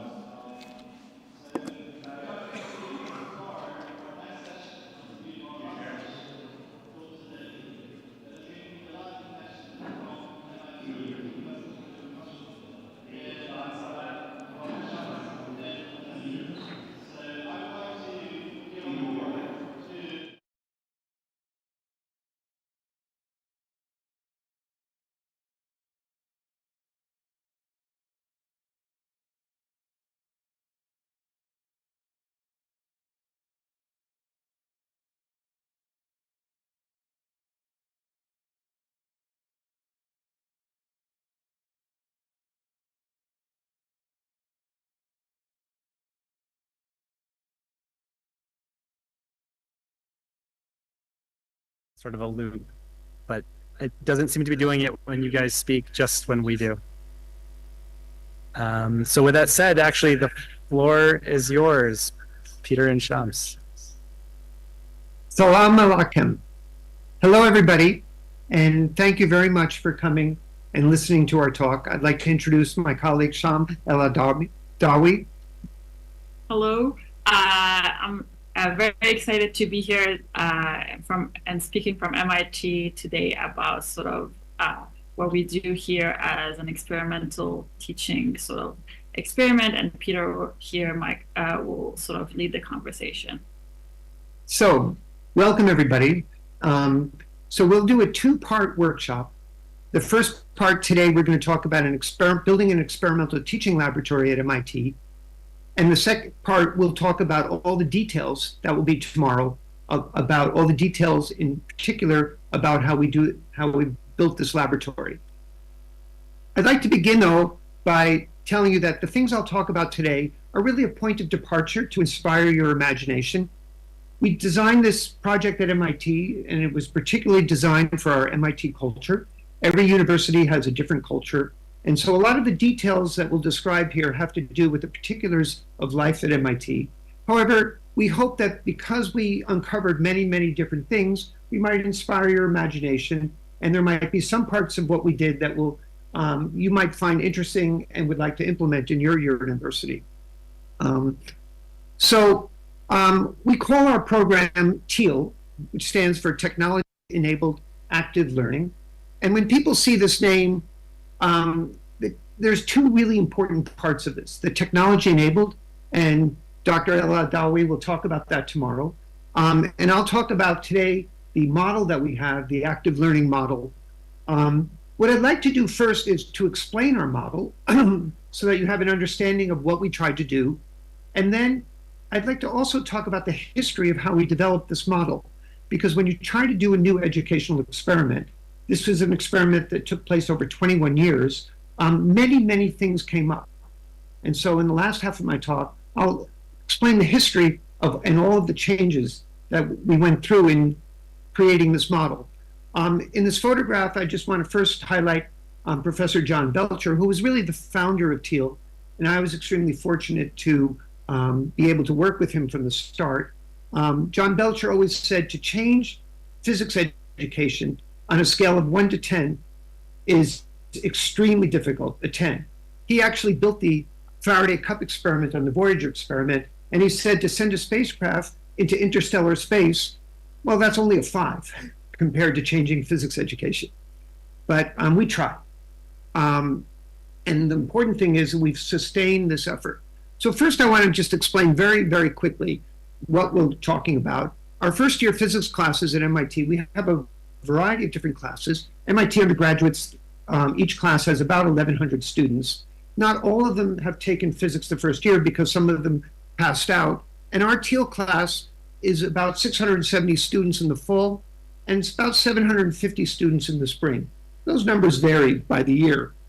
And so what's important to realize is we're working at that scale. Many universities have bigger scales, sometimes So what was the educational problem that we attempted to solve? Well, first-year physics courses have a lot of inherent problems. Historically, lectures and recitations are small groups, lectures, big lectures, are very passive. There was low attendance. There was a high failure rate. The math itself is actually quite difficult. And especially in electricity and magnetism, very abstract. Electric and magnetic fields are abstract objects. And our particular courses had no labs really to build physical intuition. So we were trying to solve this problem for us, but there's also bigger problems that we wanted to address. I can sort of outline them in terms of the STEM learning goals. The world's a complicated place. Our generation has left many problems at all different types of scales, and we're training the next generation of students who have to solve these problems. Technological and economic development, environmental change, finite resources, renewable energy sources, and they need to understand how to make informed decisions on these extremely complex issues. And building a foundation of knowledge in physics is one of the basics, building blocks at MIT that we feel is necessary. That's why at MIT we call this a General Institute requirement courses. But we also have some very specific goals for MIT. And today, even though we're talking about physics courses, I'm going to try to generalize to really more any introductory courses. We want to enhance conceptual understanding. We want to enhance problem-solving skills. Now, these are interesting things. We want to develop communication skills amongst the students because everything that they will do in the future involves collaborative efforts, collaborative learning, working with teams as when they graduate from MIT. And we also want to encourage our undergraduates to teach. So those are some of our goals. There are more specific physics goals, but I'm not really going to outline those here. And we wanted to create a learning space, which is designed to enhance what is called active learning. This is a picture of our learning space in the middle of the classroom. Students are working at boards. I'll give you a little bit more of a picture of the architecture of the space in a moment. And what's interesting, when we talk about the experiment, thinking about the architecture of the learning space really almost comes first. So I refer to that as the design principles behind the learning space. And there, the design has to match how people interact and learn. In fact, today we want to have some discussion questions, and that's why we asked to set up this room in a way so that you have your colleagues who are sitting right next to you so you can discuss instead of rows in a lecture-based type of conference hall. That was the whole idea about setting up this room, and that was the same idea that we had for our Teal classroom. We want our pedagogical model dependent on interactive learning, and the learning space itself becomes a laboratory for experimenting with many, many different types of techniques, which we'll explain today.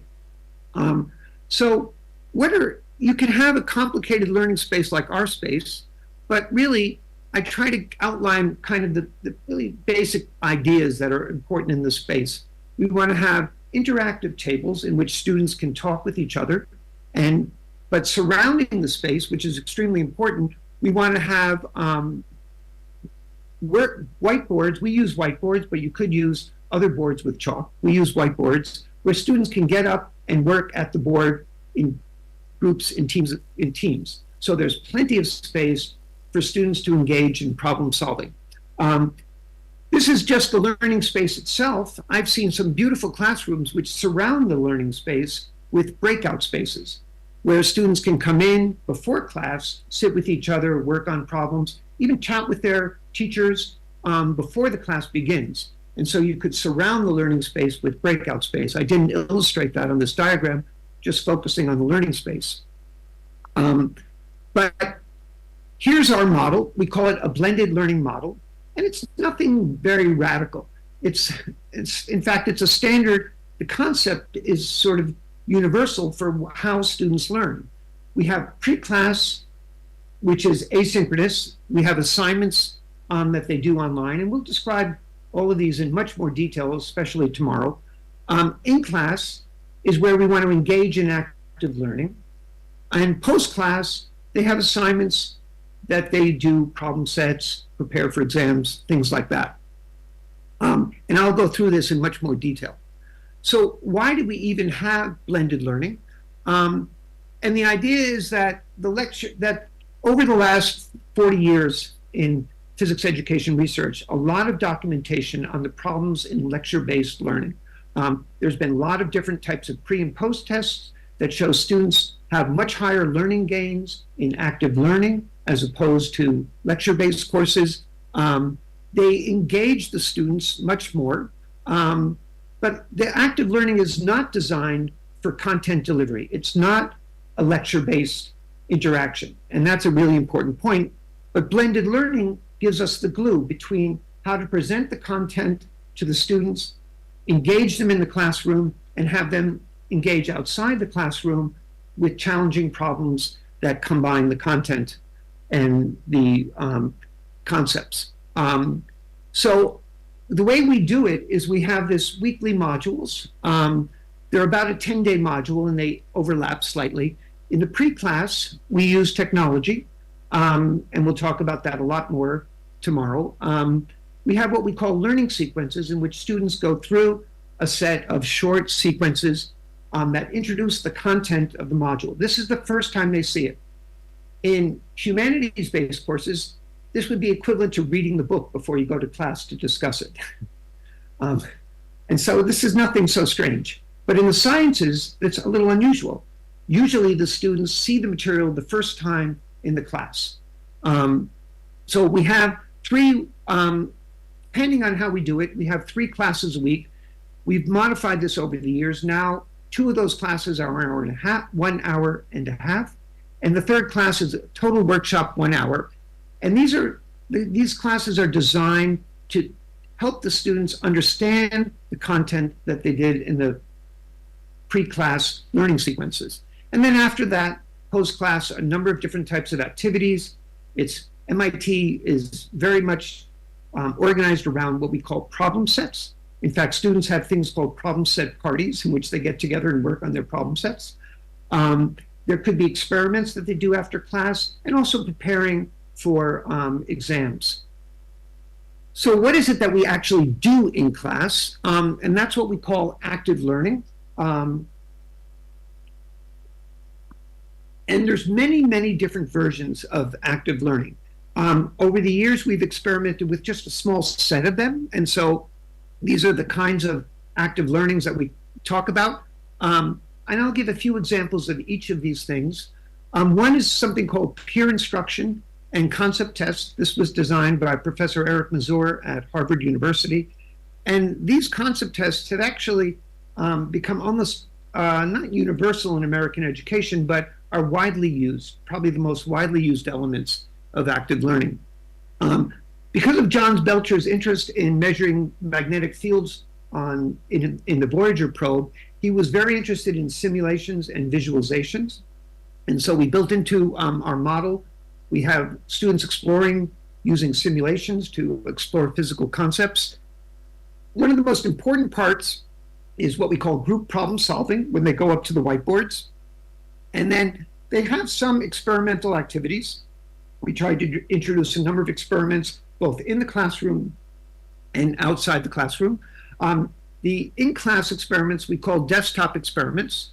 And those are some elements, but there's a lot of other types of active learning. One of the most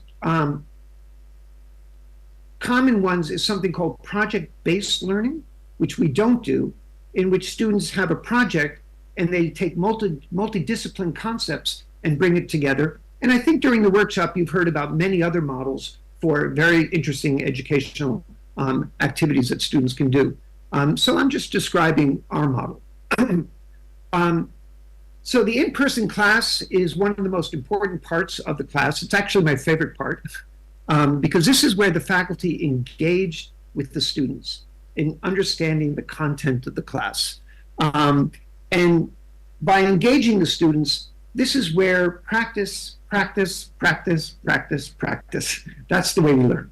And if you just watch, for instance, I often tell people, if you want to learn how to play a musical instrument, say a violin, and you go to a concert where there's a master playing a violin and you listen and then you go home, you're not going to learn how to play the violin that way. The only way is through years of practice.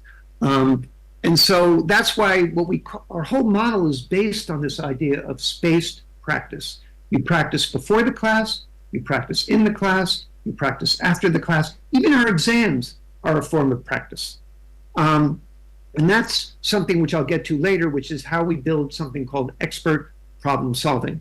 There's another part of active learning, which I think is very interesting too, which is experiential learning. And one of the simplest ways to do this is to give the students a bag of parts and say, you have to measure the period of a pendulum, or you have to measure the gravitational constant.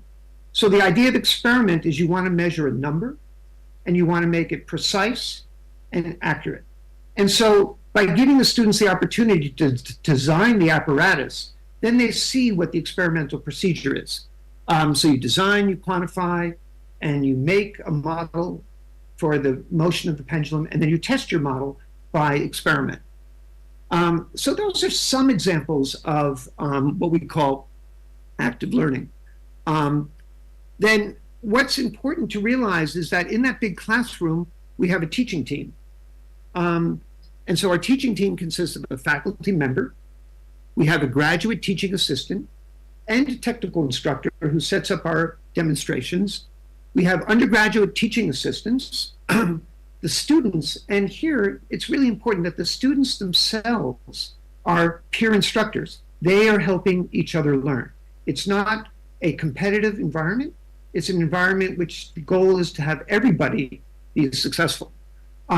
Outside of the actual classroom, there's another structure involving mentors. And again, we'll talk about all of these structures in much more detail tomorrow, especially the training that goes involved in it. Now, that's just my first little introduction to our Teal classroom. And what we'd like to do during the workshop is to actually have you engage in a little bit of discussion, questions. We'll have this just for a couple of minutes. And our goal here is, and I think John will lead this, but our goal is to just get you to talk to each other and to see what this means, to exchange ideas the way we would do it in our classroom. So this is a little bit model of our classroom. And our first discussion question that we want is to compare to a lecture-based class. Now that you've heard a little bit about active learning, and we'll talk much more about this, what are different learning outcomes and possible issues that might arise in an active learning classroom compared to a lecture-based classroom? So we invite you now to just turn to your colleagues and just chat and see what your initial impressions are, what ideas that you might have. And John, I think, might chime in here about leading this discussion. Not leading this discussion, but when we're finished. So I'd say we take about 2 or 3, 5 minutes. So go ahead and chat with each other.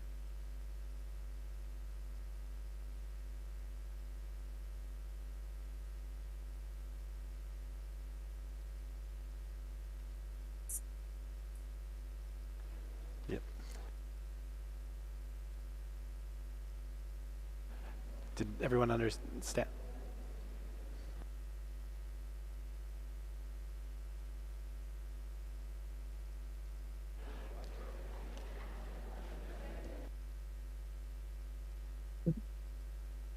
Does everyone understand? Yeah. So he's asking you to talk with your neighbors about some of the problems that might arise in an active learning classroom versus a lecture style class. Is that clear?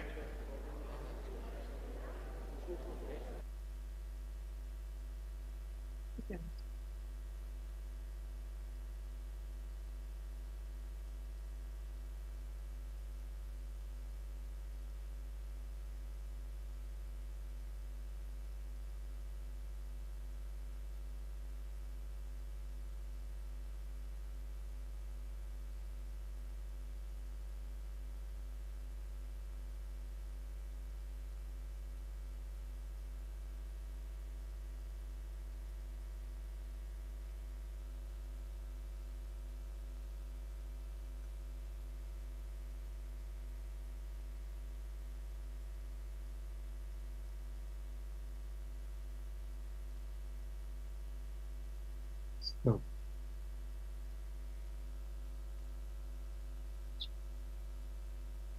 Let's see. It's 1 minute.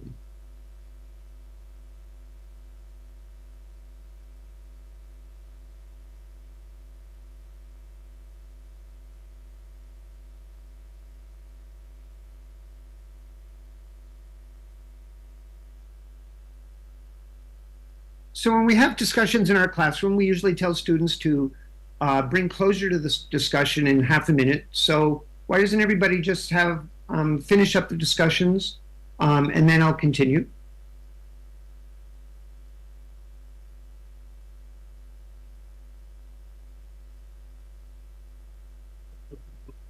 Just 1 minute. Okay. There's a lot of discussion. Oh, okay, Sounds great. good. Yeah. Yeah.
Okay, I think it can be wrapping up.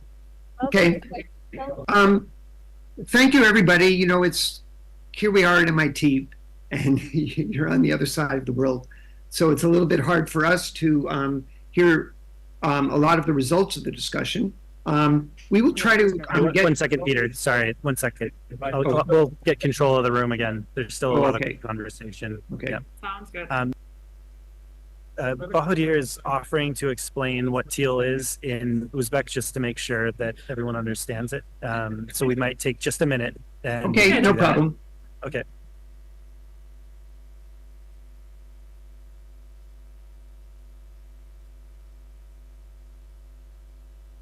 Teal bu o'sha bitta xonani shunaqangi texnologiyalar bilan to'ldirishganki, men qisqacha tushuntirish berib o'tmoqchi edim.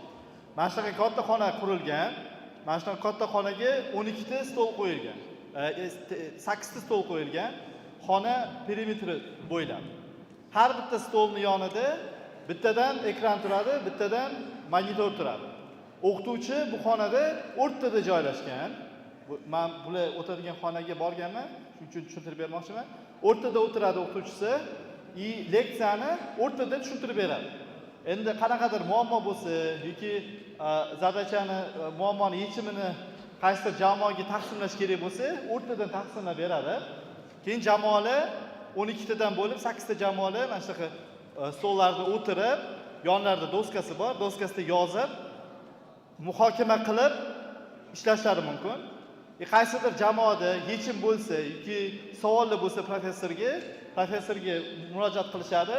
Professor 3-chi masalan deylik doskaga yoki 5-chi doskaga yoki 8-chi doskaga bitta knopkani bossalar, hamma ekrandagi o'sha girdida mana shunaqa xonani 8 ta ekran bor. O'sha ekranda o'sha jamoani doskasi translyatsiya bo'ladi. Mana shunaqa xona tashkillashtirilgan. O'sha xonaning nomi o'sha teal deyiladi. Просто konstruksiyasini tushuntirib bermoqchi edim. То есть leksiyalar o'shanaqa oddiy mandaqa traditsion leksionniy hollarda o'tilmaydi-da, mana shunaqa maxsus xonalarda o'tiladi. O'shani tushuntirib beryaptilar professor Peter Durmashkis. Okay, rahmat.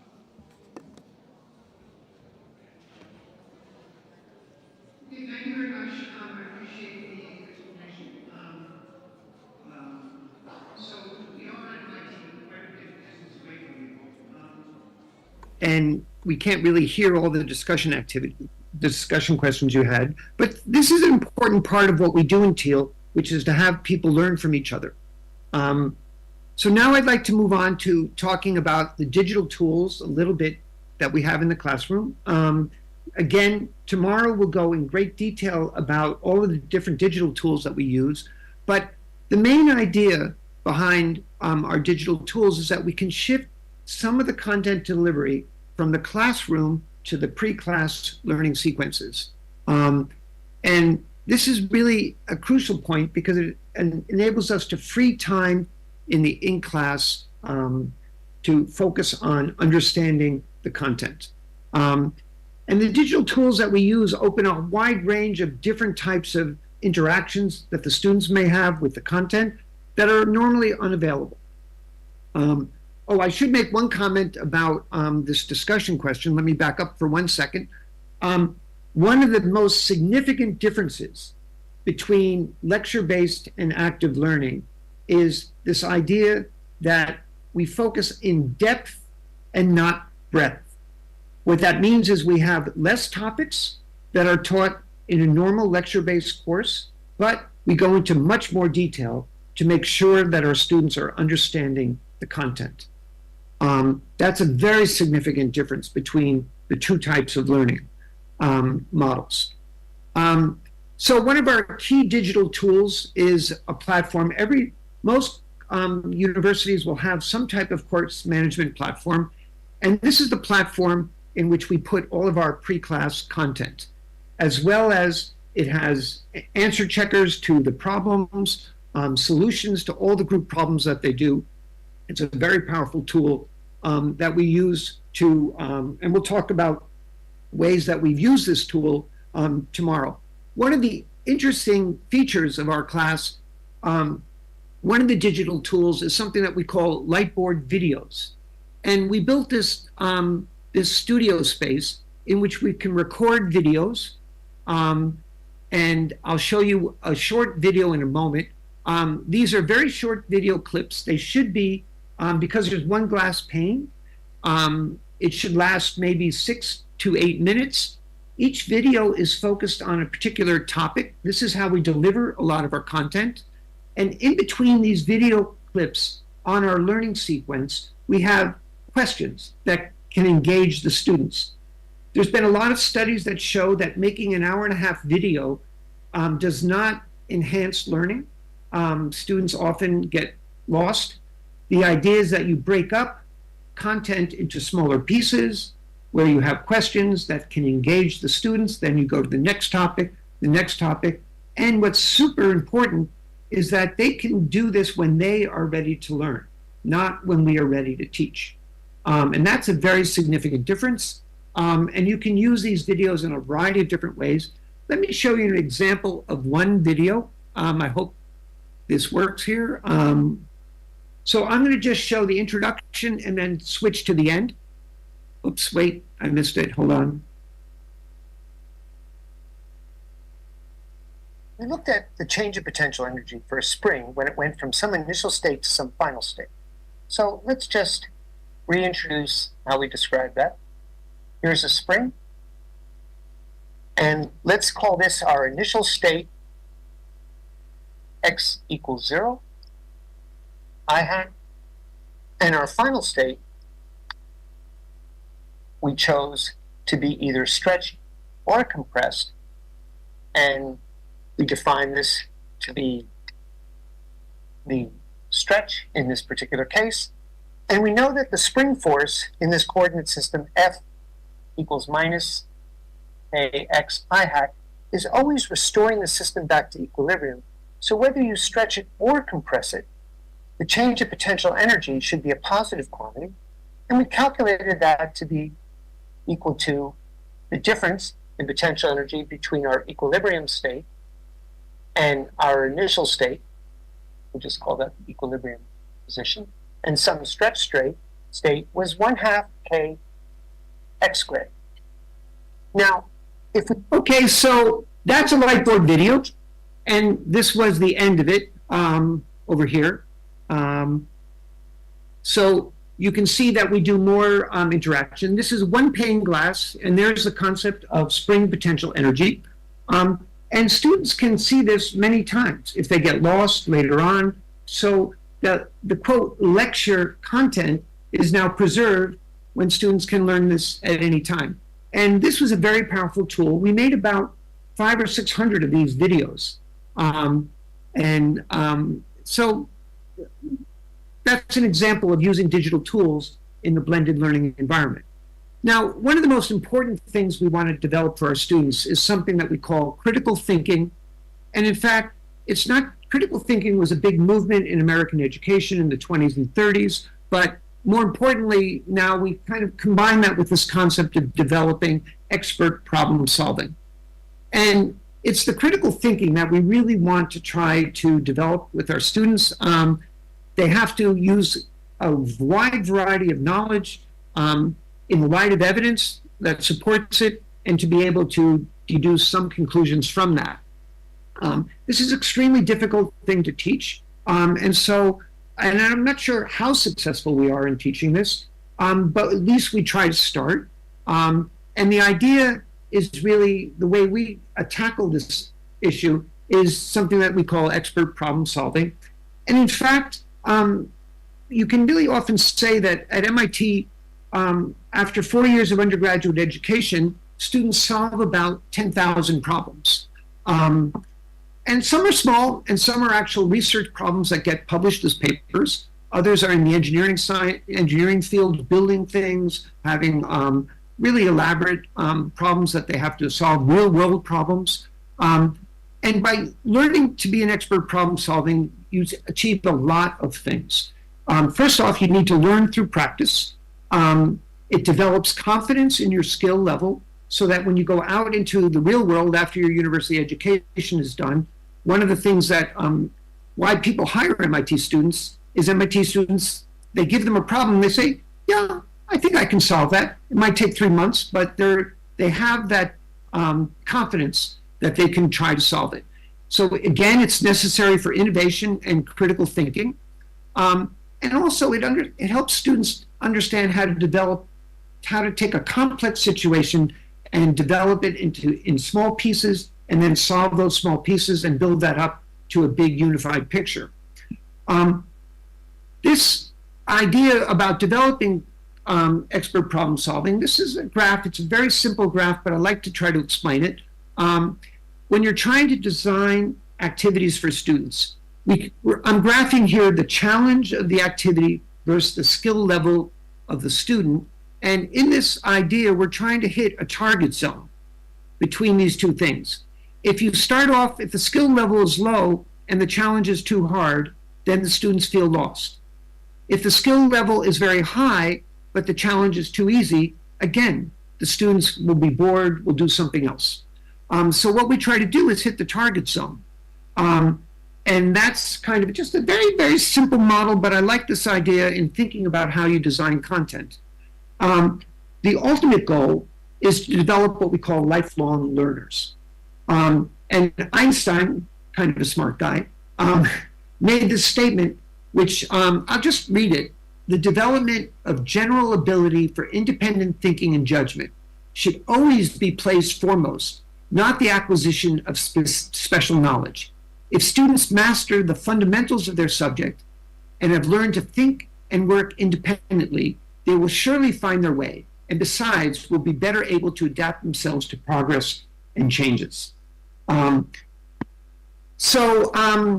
next little discussion question that I'd like to have is here, can you think of activities that would develop expert thinking? So this is a challenge. This is one of our hardest challenges.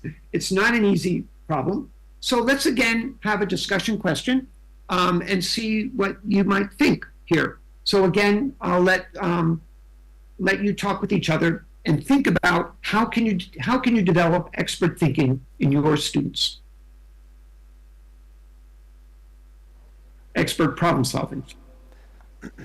So go ahead and begin a discussion. Does everyone understand? Yeah? All right, so Can you think of activities that would develop expert thinking?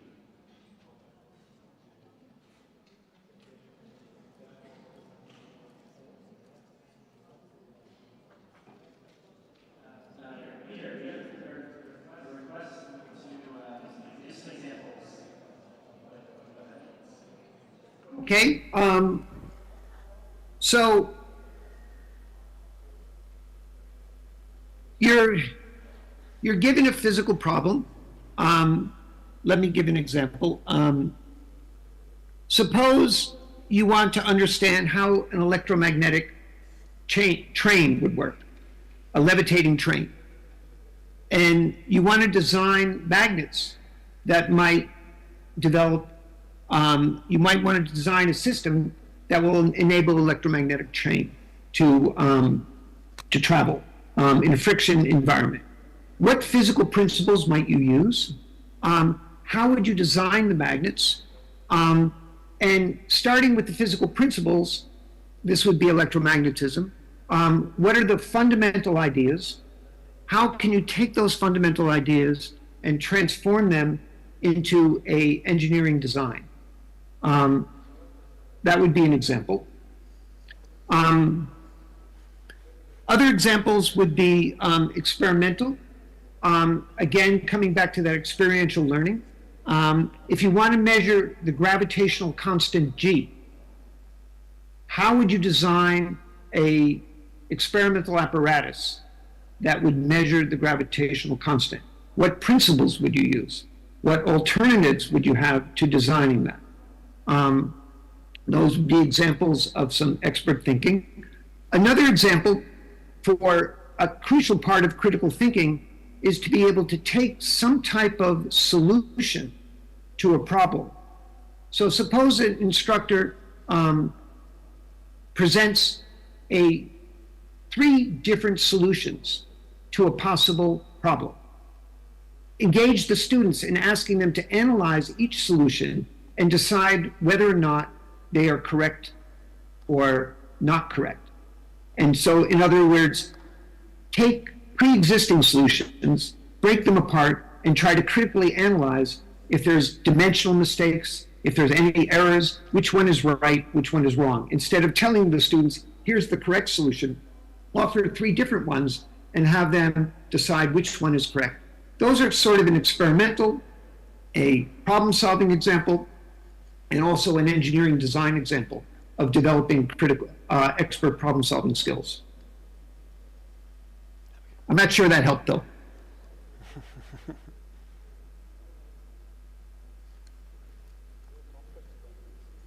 Yeah, it's complex. Yeah.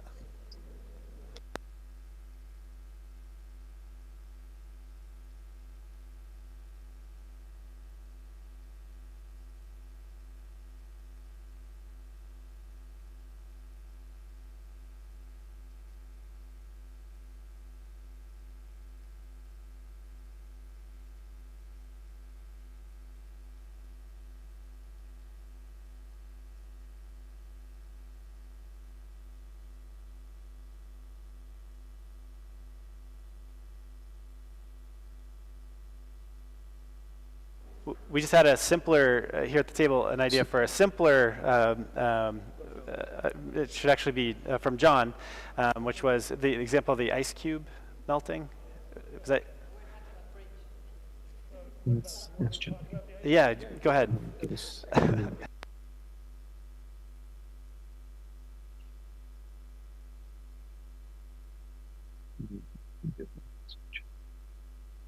John.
Yeah, sounds good. Okay, obviously, this is not a simple or an easy task. It's quite complicated. And now I want to talk a little bit more about some of the ways that we do it. The first way is this idea that students begin as what we call novice problem solvers. They haven't developed the skill level. And this is where we give them a variety of different problems of increasing levels of difficulty that develop their skill level. They do these through group learning. They work with each other on them. And we scaffold these problems. We start with simple ones. We build them up to more complex problems. These are, again, physical examples. But by scaffolding and building up the level of difficulty, we can build their analytic skills, which is a key part of expert thinking, especially in the core sciences, to connect the mathematics with the physics. And another way we do it is we use something called concept questions, or sometimes referred to as clicker questions. These are very short concept questions that focus on the concept. They're multiple choice questions. We use technology to measure the answers in class, and we have the students address these questions on their own at first. So we pose a question, like in this case, this is just tension in the string when you release a mass. We ask them to think about it on their own. We record the answers, which are shown in this upper graph. You can see a variety of answers. Green turns out to be correct. Then we ask the students to talk with each other about the concept. They spend maybe a minute discussing this concept. This is a model that Eric Mazur developed at Harvard. And after talking about the concept, they answer the question again. And you can see this is just very typical, is that the number of right answers increased. But what's really important to realize is that in class, on the first time, many students were confused about the concept. And if you don't bring closure to that concept, then they become lost in the class. And so this is another technique for developing conceptual problem-solving skills. When you go through this sequence of first having them answer on their own, then talking together, then the instructor brings closure to the topic. And there's many ways to bring closure to any particular problem, but this is where the expert knowledge of the teacher comes into the class to help the students increase their skill level, in principle, moving them from this novice problem solving to the next levels as you get towards expert problem solving. The other technique we use is group problem solving, and this is a technique where when we do have group problem solving, students go up to boards, they work together, they develop collaborative learning skills. While they're working at the boards, our teachers are circulating around the classroom, helping them. So the teacher is working with the students. We're going to talk a lot more about the role of the teacher in the classroom tomorrow. But this is another way that the instructor can watch the students working and give them advice. I'll give you an example. I know that many people may or may not be physicists, but there's an important thing in physics, which I'll describe in the example. When I come up to a board of students, I look at it and I say, what do you think I'll say? And the students turn to me and say, draw a free body diagram. And I say, yes, that's just what I was going to say. And the free body diagram is one of the basic tools to be able to think like a physicist. So that's how our interaction between the teachers and the students can take our expert knowledge and pass it on to the students. Here's another very interesting activity as an example developed by Wendy Adams and Carl Wyman at the University of Colorado. Here, the students receive a set of carefully selected cases, and their task is to invent a compact description that generalizes across the various cases. They don't need to discover the correct answer. Rather, it's an invention task that helps students notice the structures in each of the cases and to form an organized framework in which to take ideas, many ideas, and put them together and synthesize these ideas. And this way, the the students can be told the expert, after the task is done, then the instructor brings closure to talk about the expert knowledge that's involved in the task. So that's one way of, these are different ways, again, summarizing group learning, concept questions, group problem solving, invention activities. Those are 4 examples, other than the 3 I mentioned and that some of you talked about before. Now, what's really important is how do you assess any educational experiment? And this requires really trying to quantify whether or not you're achieving your outcomes. There's a lot of very sophisticated ways to do assessment, and I'm sure you'll probably hear about that. These are examples of just some standard forms of assessment, having a pre-test and a post-test to see whether or not learning outcomes were achieved, in-class work, homework, examinations, especially long-term retention. My feeling in teaching an introductory physics course is that it's important that students understand and understand ideas as best they can. They may not remember everything, but 2 years later, the important thing is how fast can they relearn those concepts. That's really the significant issue. And if they learn them well the first time, then the next time when they need them, they'll be able to relearn them very quickly. So there's a lot of ideas behind assessment strategies. You want to build what learning outcomes that you want for each activity, and you want to clearly identify those.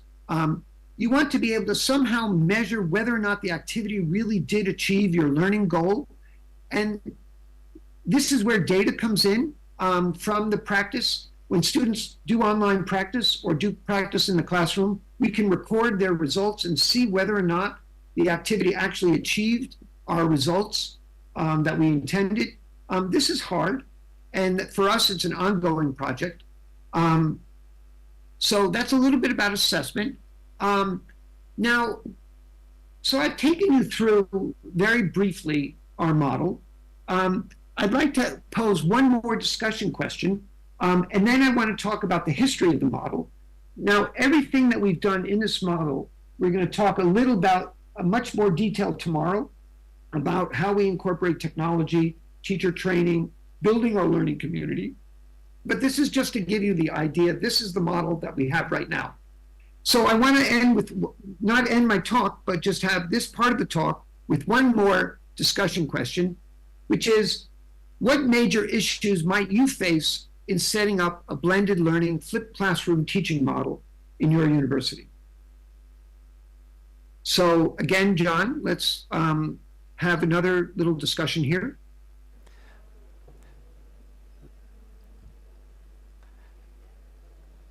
So what major issues might you face in setting up a blended learning flipped classroom teaching model? That's the question he wants you to consider. Is that clear? Yeah.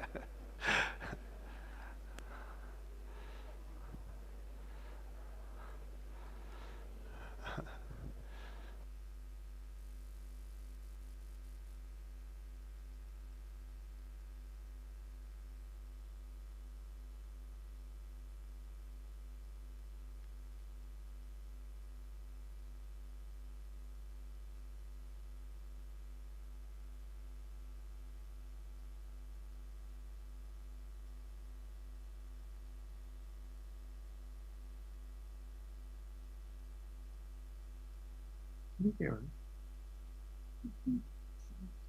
Oops, there. Somewhere. It's actually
Okay. So remember, at the beginning of the talk, I just wanted to talk about a lot of the ideas behind our educational experiment.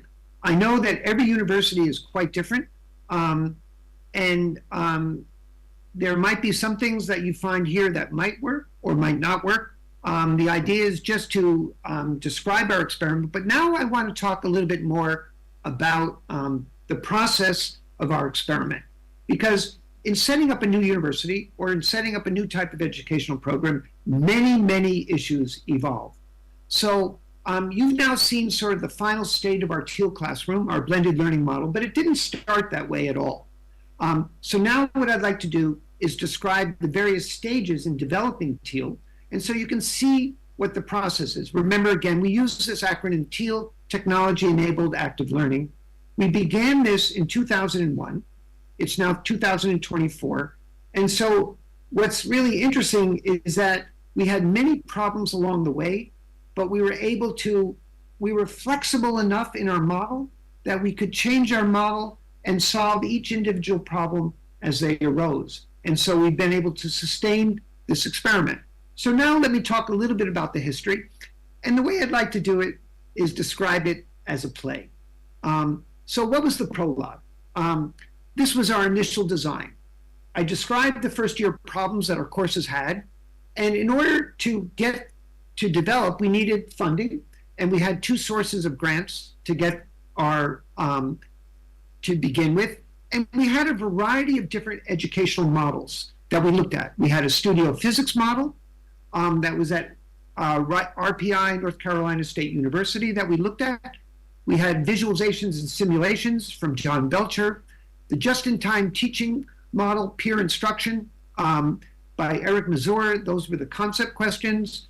The group interactive learning, we've been doing that at MIT for a while. And even before this class, we had project-based experiments here in a different class at MIT. So we tried to take in from all of these different models and tried to incorporate them into our model. And then we had to design and build the classroom. Now, you're actually sitting in a teal-style classroom right now. If you put whiteboards on the wall and you had students who were working on the board, that's enough. You don't need to have a lot of fancy things in the classroom. One could add a lot of features, but it suffices to just have space where students can interact. So that was our prologue, the initial design. And then Act 1 was content development.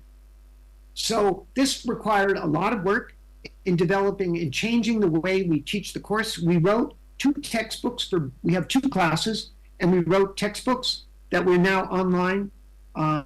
They're available to anyone in the world. They're free. And we had to develop content for our model. Now, we didn't have the blended learning model. So initially, we had just reading questions from the textbook. We had in-class presentations, which were really more lecture-based. We had post-class problem sets, exams, and we created pre- and post-tests for initial assessment. So that's how we got off the ground. And then the real drama occurred in Act 2, when we found our first problems. This was a new model, and there were a lot of faculty who had different opinions about lecturing, and were not thrilled about the way we were doing this. There were cultural issues with students, a contrast between traditional courses and our teal classroom. Students were used to lecture-based courses. They were not used to this type of interactive learning. The third part was one of the most important things. We began with two sections of 150 students who signed up for the course. So they were all wanted to do this class. And then we had to scale up to 760 students. And scaling is a huge problem. It's not a linear process at all. And so we had a lot of problems with scaling. There were student protests and faculty protests. And then one of the significant moments was the physics department had a review committee after 4 or 5 years of doing teal. And they analyzed and they thought about it. Recording and they discussed, stopped. And they came out with recommendations that, yes, we had issues, but there was enough encouraging progress to continue the experiment. So that's a really important point, how administrators play a key role in sustaining educational innovation.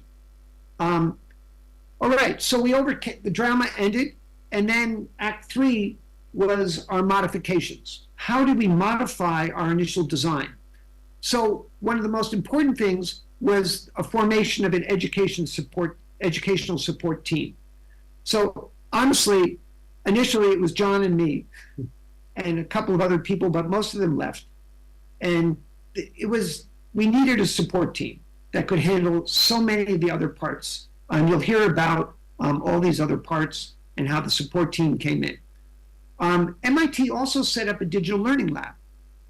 So we had additional support outside of the physics department that helped all of our new technological tools, the online part. At the same time, MIT developed open courseware, OCW. And so we were able to use OCW as a way of refining our material and making it more complete. And it had an impact because lots of people now use, all of our material, by the way, is on OCW, it's free, it's open to the world. We needed to do more faculty training. And again, these are the training topics we'll talk about in detail tomorrow. We needed to train our graduate students in this new model. This was one of the most significant developments, and we'll talk about these things tomorrow, is we introduced undergraduate teaching assistants. And that really changed the dynamics of the classroom.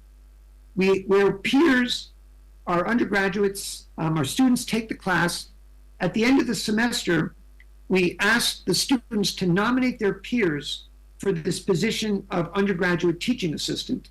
What is the criteria? That one of my peers really helped me learn. So we built up a database of undergraduates who wanted to teach and enjoyed doing that. And they performed a very interesting intermediary between the students and the teaching team. The MIT X online platform was a crucial feature. So this falls into the category of a course management system.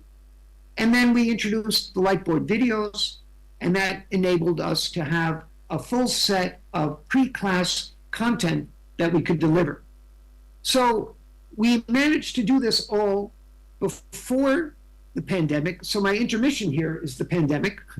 When the pandemic hit, we actually had our blended learning model in place. So we had a seamless transfer. We could immediately go to a full online course without any problems. Of course, we lacked the interaction and the in-class experience, and I think our students missed that. But we were able to build another software, which we called Explain.MIT, that was created by an MIT student that could recreate the group experience, where we could divide the students online into smaller groups. They could work together. Instructors could look at what they were doing. And so that really made the pandemic not a disaster. I think it was actually pretty lucky. And at the same time, during the pandemic, and now I'll go to Act 4, which is the idea of how do you build a learning community? And this is going to be one of our major themes tomorrow. So during the pandemic, we introduced something which we called a mentoring program, because we were afraid that when students left MIT, we have a broad range of students from a broad range of economic backgrounds, and we were really worried that some students who were struggling to find back home with a big family in a small room, that they might feel lost. So one of our faculty members, I helped, but one of our faculty members invented this new program, a mentoring program, in which we matched mentors with our students. And that mentoring program is still in place today. And we'll talk a little bit about that more tomorrow. It's become a much more education program for our mentors. We had some interventions, a belonging intervention, to make sure that the students felt that they were part of the classroom learning community, that they didn't feel being outsiders in the class. All of these things we'll talk about in much more detail tomorrow. I'm just highlighting what they are today. The second chance program was ways of getting students, when they were doing the blended learning exercises, if they got answers wrong, to have a second chance to answer those questions so they wouldn't lose credit, which is what students often are afraid of. But then this turns out to be one of the places where we've introduced some AI technology to turn this student misconceptions into a teaching aid for faculty in the classroom. And Dr. Al-Dawi will describe that in more detail tomorrow. We had to train our graduate teaching assistants much more. And we also developed collaborations outside of the physics department with other departments. So for us, one of the first places was with the math department, but having interdepartmental collaborations was a crucial thing in building this learning community. So then Act 5 is really where we are today. So our ongoing projects. So one of the important things now is physics education research. We have this huge amount of data on what students have done, and our team is trying to figure out really how to analyze that data and measure whether or not our learning goals are being achieved, our problems are effective. So the research is really an important part of our future projects. We've now been introducing AI into the classroom, both short-term to incorporate AI into the course content, and you'll hear much more about that tomorrow. In the long-term project, we're trying to use our content to build an AI physics tutor and put us out of business as teachers. But as a tool for helping students learn, we're trying to explore introduction of computational projects into our classroom. Then we also have a lot of different course management technologies. You can see this is a pretty elaborate structure, and the course management technologies are ways to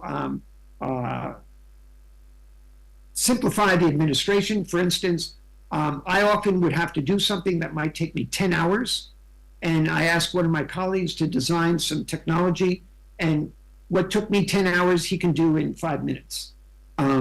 And so there's a lot of places where we use technology in the classroom, in the management system to facilitate the work behind the scenes. And one of the interesting ongoing projects is we don't grade exams by hand anymore. We use a software package called GradeScope, which is a way of really minimizing individual biases in grading. And we've been able to make the grading process much more efficient and much fairer. And imagine, you know, we have 750 exams. We just completed that another exam this week, and we've taken data on this and noticed that our grading is much, much more consistent and fair. And so these are, again, examples of ongoing projects. As an epilogue, I want to talk a little bit about impact, dissemination, and sustainability. So as far as impact goes, in the physics department, we began with the 2 introductory physics courses, but what begins in the classroom can spread across the department. So many of our instructors go through the Teal classroom when they come to MIT, their first few years, professors that is, they see what we're doing in the classroom, and then when they go up to higher level courses, they can choose any element that they want to incorporate into the class. And what we've noticed is not universally, but instructors are incorporating much more teacher-guided practice in their classrooms, either through concept questions or through actual problem solving. At the same time, other departments, if you have an innovation in one department, then that brings up the whole idea at MIT about, you know, innovating in other departments. I'm not saying that our Teal classroom affected what other departments do, but it encouraged everybody to think much more about, at a research university, about the role of education. In dissemination, we've had a lot of efforts with across the world. One of my favorite ones was working at a new university in Singapore called the Singapore University of Technology and Design, SUTD, where we designed in the beginning some of our concepts of active learning. There's an organization, LASPAO, that has brought a lot of these ideas throughout South America. MIT has a program called MISTI Italy, which has brought a lot of ideas to Italy. And we often have international visits and collaborations, which we're always open to and excited about. So I want to talk a little bit about, finally, sustainability. But before I begin, what makes sustainability most important is a development team. This is something that many universities don't have. And it took a while to build this development team. It started with just 1 or 2 people, and now we have 8 different people working together on both our introductory courses and upper level courses, and they all have different types of responsibilities. And without this development team, honestly, it would be very hard to manage and build on the work that we've done. And again, without them, this couldn't happen. So as far as conclusions go, I'd like to talk a little bit about the idea of sustaining educational innovation. There's really, when the dust settles, I think these are 3 really important points. That every university, in some sense, has 3 different cultures. It has an administrative culture, it has a faculty culture, and it has a student culture. And if you want to do an innovation, you really need to address all 3 cultures. We survived because we had an administrative culture that gave us long-term support, especially when we were facing lots of obstacles. And they basically, anytime you have an innovation, you're going to have problems. You won't be successful immediately. And so having that institutional support was critical. You need to adapt whatever your innovation is to the local cultures, to institutional, faculty, and student cultures. So a lot of the things we did, other universities might do differently, but our faculty had some very strong ideas about content and what it should be and learning outcomes. And so we had to adapt to that. Student cultures. How do students work together? What are the peer instructions like? Do they want to interact? This is something that we didn't really identify and recognize in the beginning, but over time we realized was an important part. And finally, for faculty, they have lots of concerns about this model of interactive learning. It's not what they usually went through when they were developing their own knowledge base. So having them teach in a different way that they learn is a really significant issue, and one has to address that. And we'll talk about a lot of ways that we address that. So there's, this is the main things that I wanted to explain to you. I wanted to explain to you what is the educational problem that we were trying to address with lecture-based learning. How did our model, what is our model today? The blended learning, active learning model, the pre, the main class, the post class. What are some of the digital tools that we used? The Lightboard, the MITx management system. What are some of the ways that we develop active learning in the classroom? In particular, how do we try to develop expert problem solving amongst the students? How do we assess what we did, whether it was successful or not? Finally, how did it evolve over 21 years? Each time there was a new problem that emerged. How did we respond to that? What were the innovations? What were the changes? What were the reactions? All I can say is we were lucky that our model was flexible enough that every time we came up with what we considered a obstacle or a major problem, we were able to adjust. We were able to make changes, and we managed to get to the next step. And finally, the future.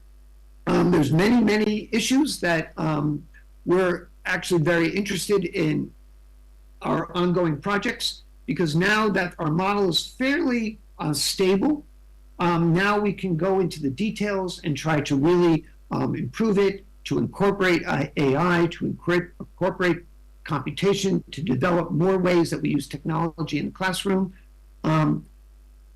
And that was my main intent today. Tomorrow, our goal is to go into a lot of the details about the models so that you can see how we're using the technology, how we're building a learning community, how we're training the teachers. And I think what I'd like to end with is maybe a last period of just discussion, questions. Now, here's something that I would like to point out. You know, in a lecture-based class, sometimes you might ask the students, are there any questions? And you might have the same student answer that every single time, but many students are quiet and don't do anything. In our TIL classroom, what we do is we use the group process to develop questions. So what I'd like here to do is to have each group kind of come up with 2 questions for our discussion period. So we'll take maybe, 5 some odd minutes, and then maybe John can collect these questions, and then we can try to address them in the remaining time of the workshop.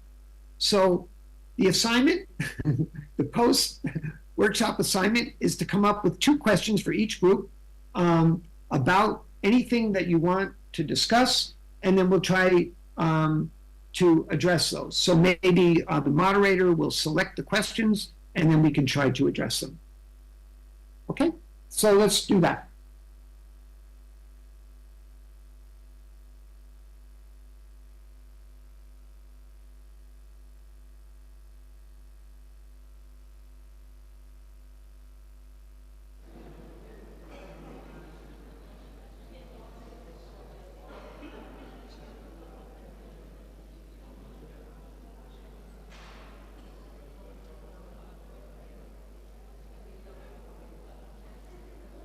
So we're gonna put a Google Doc that you can add your questions to.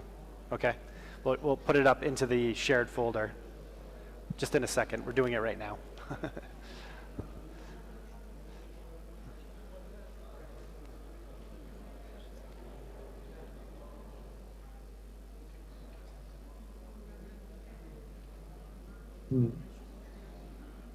Discussion.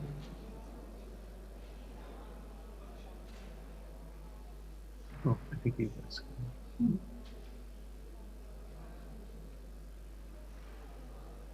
They've had a long day.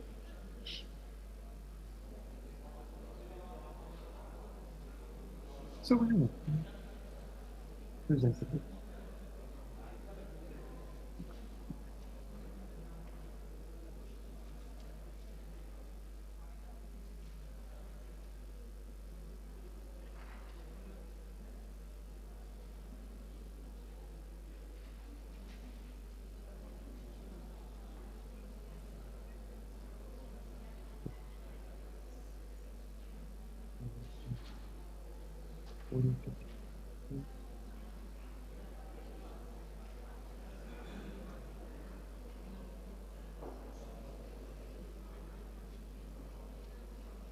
I appreciate it. Yeah.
Great. Thanks so much, Peter. Thanks, Shams. Really appreciate it. Looking forward to tomorrow's talk.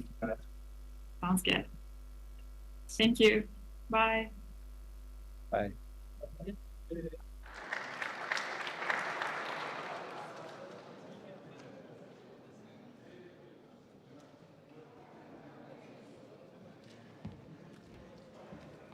Thank you very much. So thank you very much to our speakers. So I think it was very interesting. There are a lot of concepts, I think, which we can inherit, and I think it was motivational, inspirational. Katta rahmat, speakerlarimizga, ishtirokchilarga katta rahmat. Workshopimizning tashqaridan kelgan ishtirokchilar uchun bo'ladigan qismi yakuniga yetib bormoqda. Barcha ishtirokchilarga, ishtirok etganlar uchun juda katta rahmat. So thank you very much for all of the participants who have been participating in this 2 days workshop from external universities. We really appreciate your time and efforts. We have prepared the certificates about your attendance and participation in this 2 days of workshop. You can pick them up outside. So if you tell your surname and name, our volunteers are going to help you to pick them up. But there are some people who are more active than the others, and we would like to really appreciate their participation in our workshops. And I would like to invite MIT team to give the certificates to these 7 people.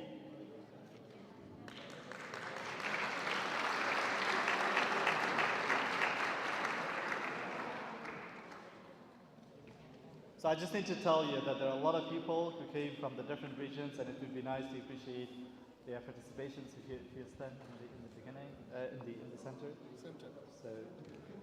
So we would like to give a certificate about attendance and participation at this workshop, 2-day workshop, to our participants who were mostly active. Jamshid Abdunazarov.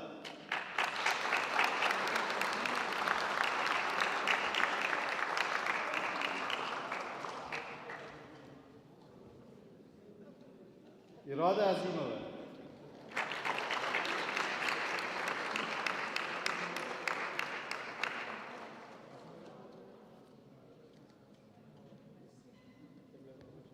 Aktam Azizov.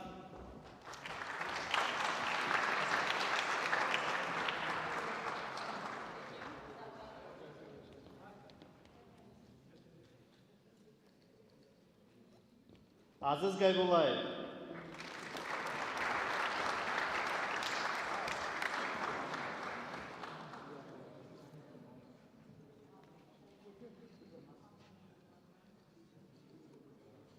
Saidaxon Atajonova.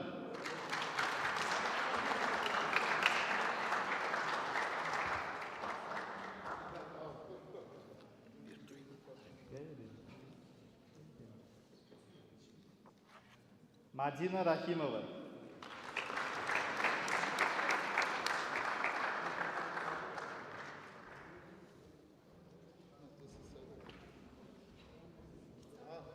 Gulchehra Ermuhamedova.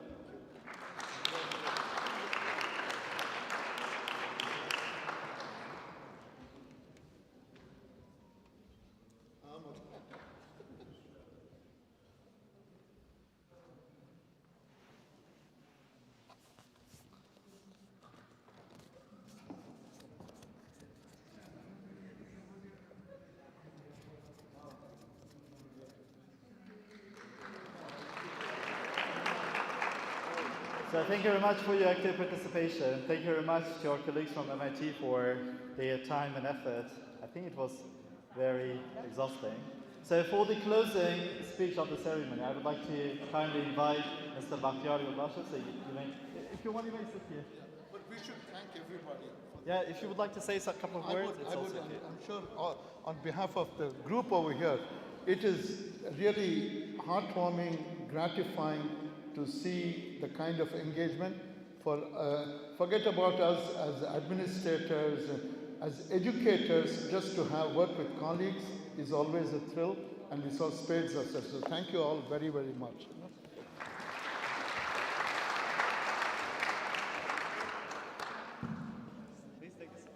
So, first of all, let me express my deepest gratitude for our partners from MIT, Dual, and of course, let me express my deepest gratitude for all of you here. So, and especially to our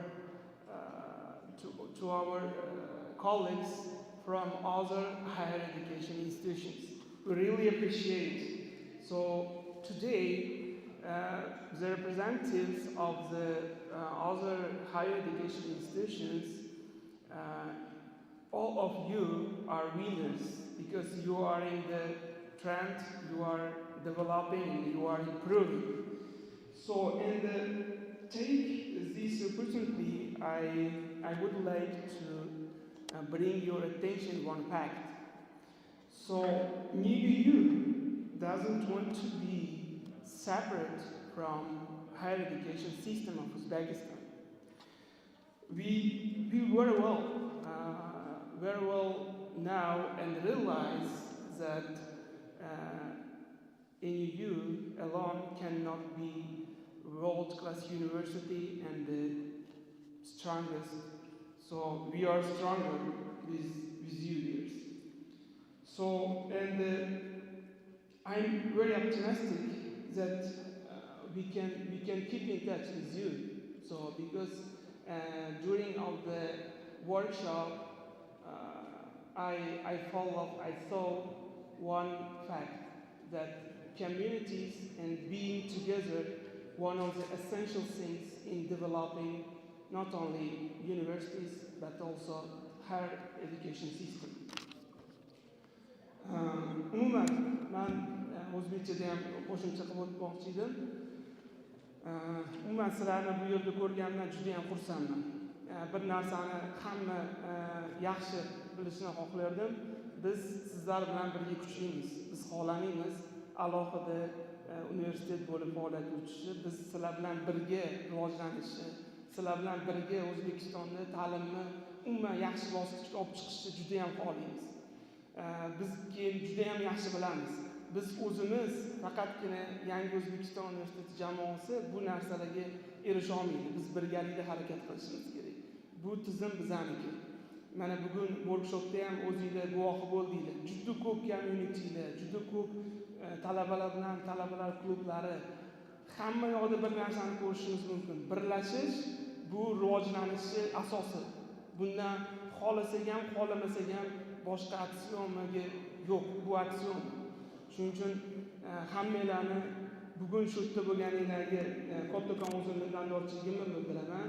Keyin hammani guvohligida bir narsani aytmoqchiman. Yangi O'zbekiston universitetida yaratilgan hamma sharoit hamma uchun yaratilgan. Sizlar xohlagan paytda kelib bizga qo'shilib birgalikda ham o'zinglarni universitetinglarni ham Yangi O'zbekistonni oliy ta'limni rivojlantirishga hissa qo'shasizlar degan umiddaman. And yes, and finally, I would like to that you can be sure that every opportunity of new you is available all of you years. So again, my deepest gratitude for our partners from MIT for the two very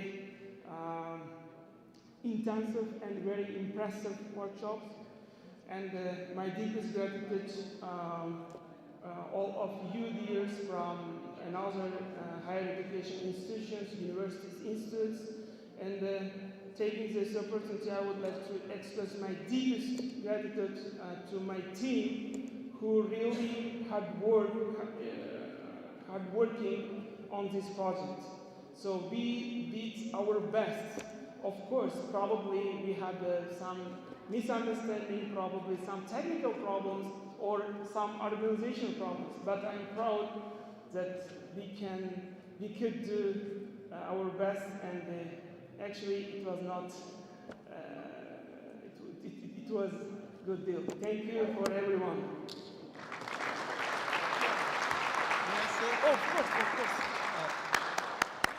Of course. Folks, because thank you very much. This is for all, because you mentioned the team. Someone here is conspicuously missing. Katerina, right? And I really wanted to, because we should really thank her for, you know, when you mentioned intensive, because she was instrumental in pulling this whole program together. Of course, some of you will be seeing more of her tomorrow, but I'd really like to acknowledge the intense work that she did with our team, with Julia, myself, John, and Joe. And of course, there's another person back at home, Anna Paula, who's doing a lot of the logistics planning. So on our behalf, please give them a hand and we'll see them tomorrow.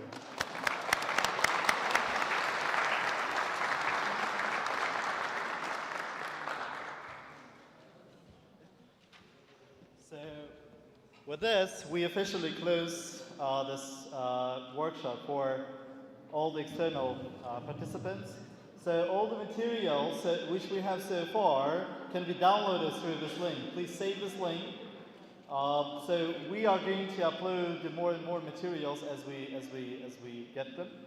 So far, all of the materials, all of the group photos which we made are already in this folder. So I would like to ask you to save this folder. Barcha materiallar, bor materiallar, hozirgi materiallar mana shu papkaga joylangan. Iltimos havolani saqlab qo'yinglar. Keyinchalik keyingi haftada barcha slaydlarni olgandan keyin yana qo'shib boriladi slaydlar. Hammaga, barchaga katta rahmat.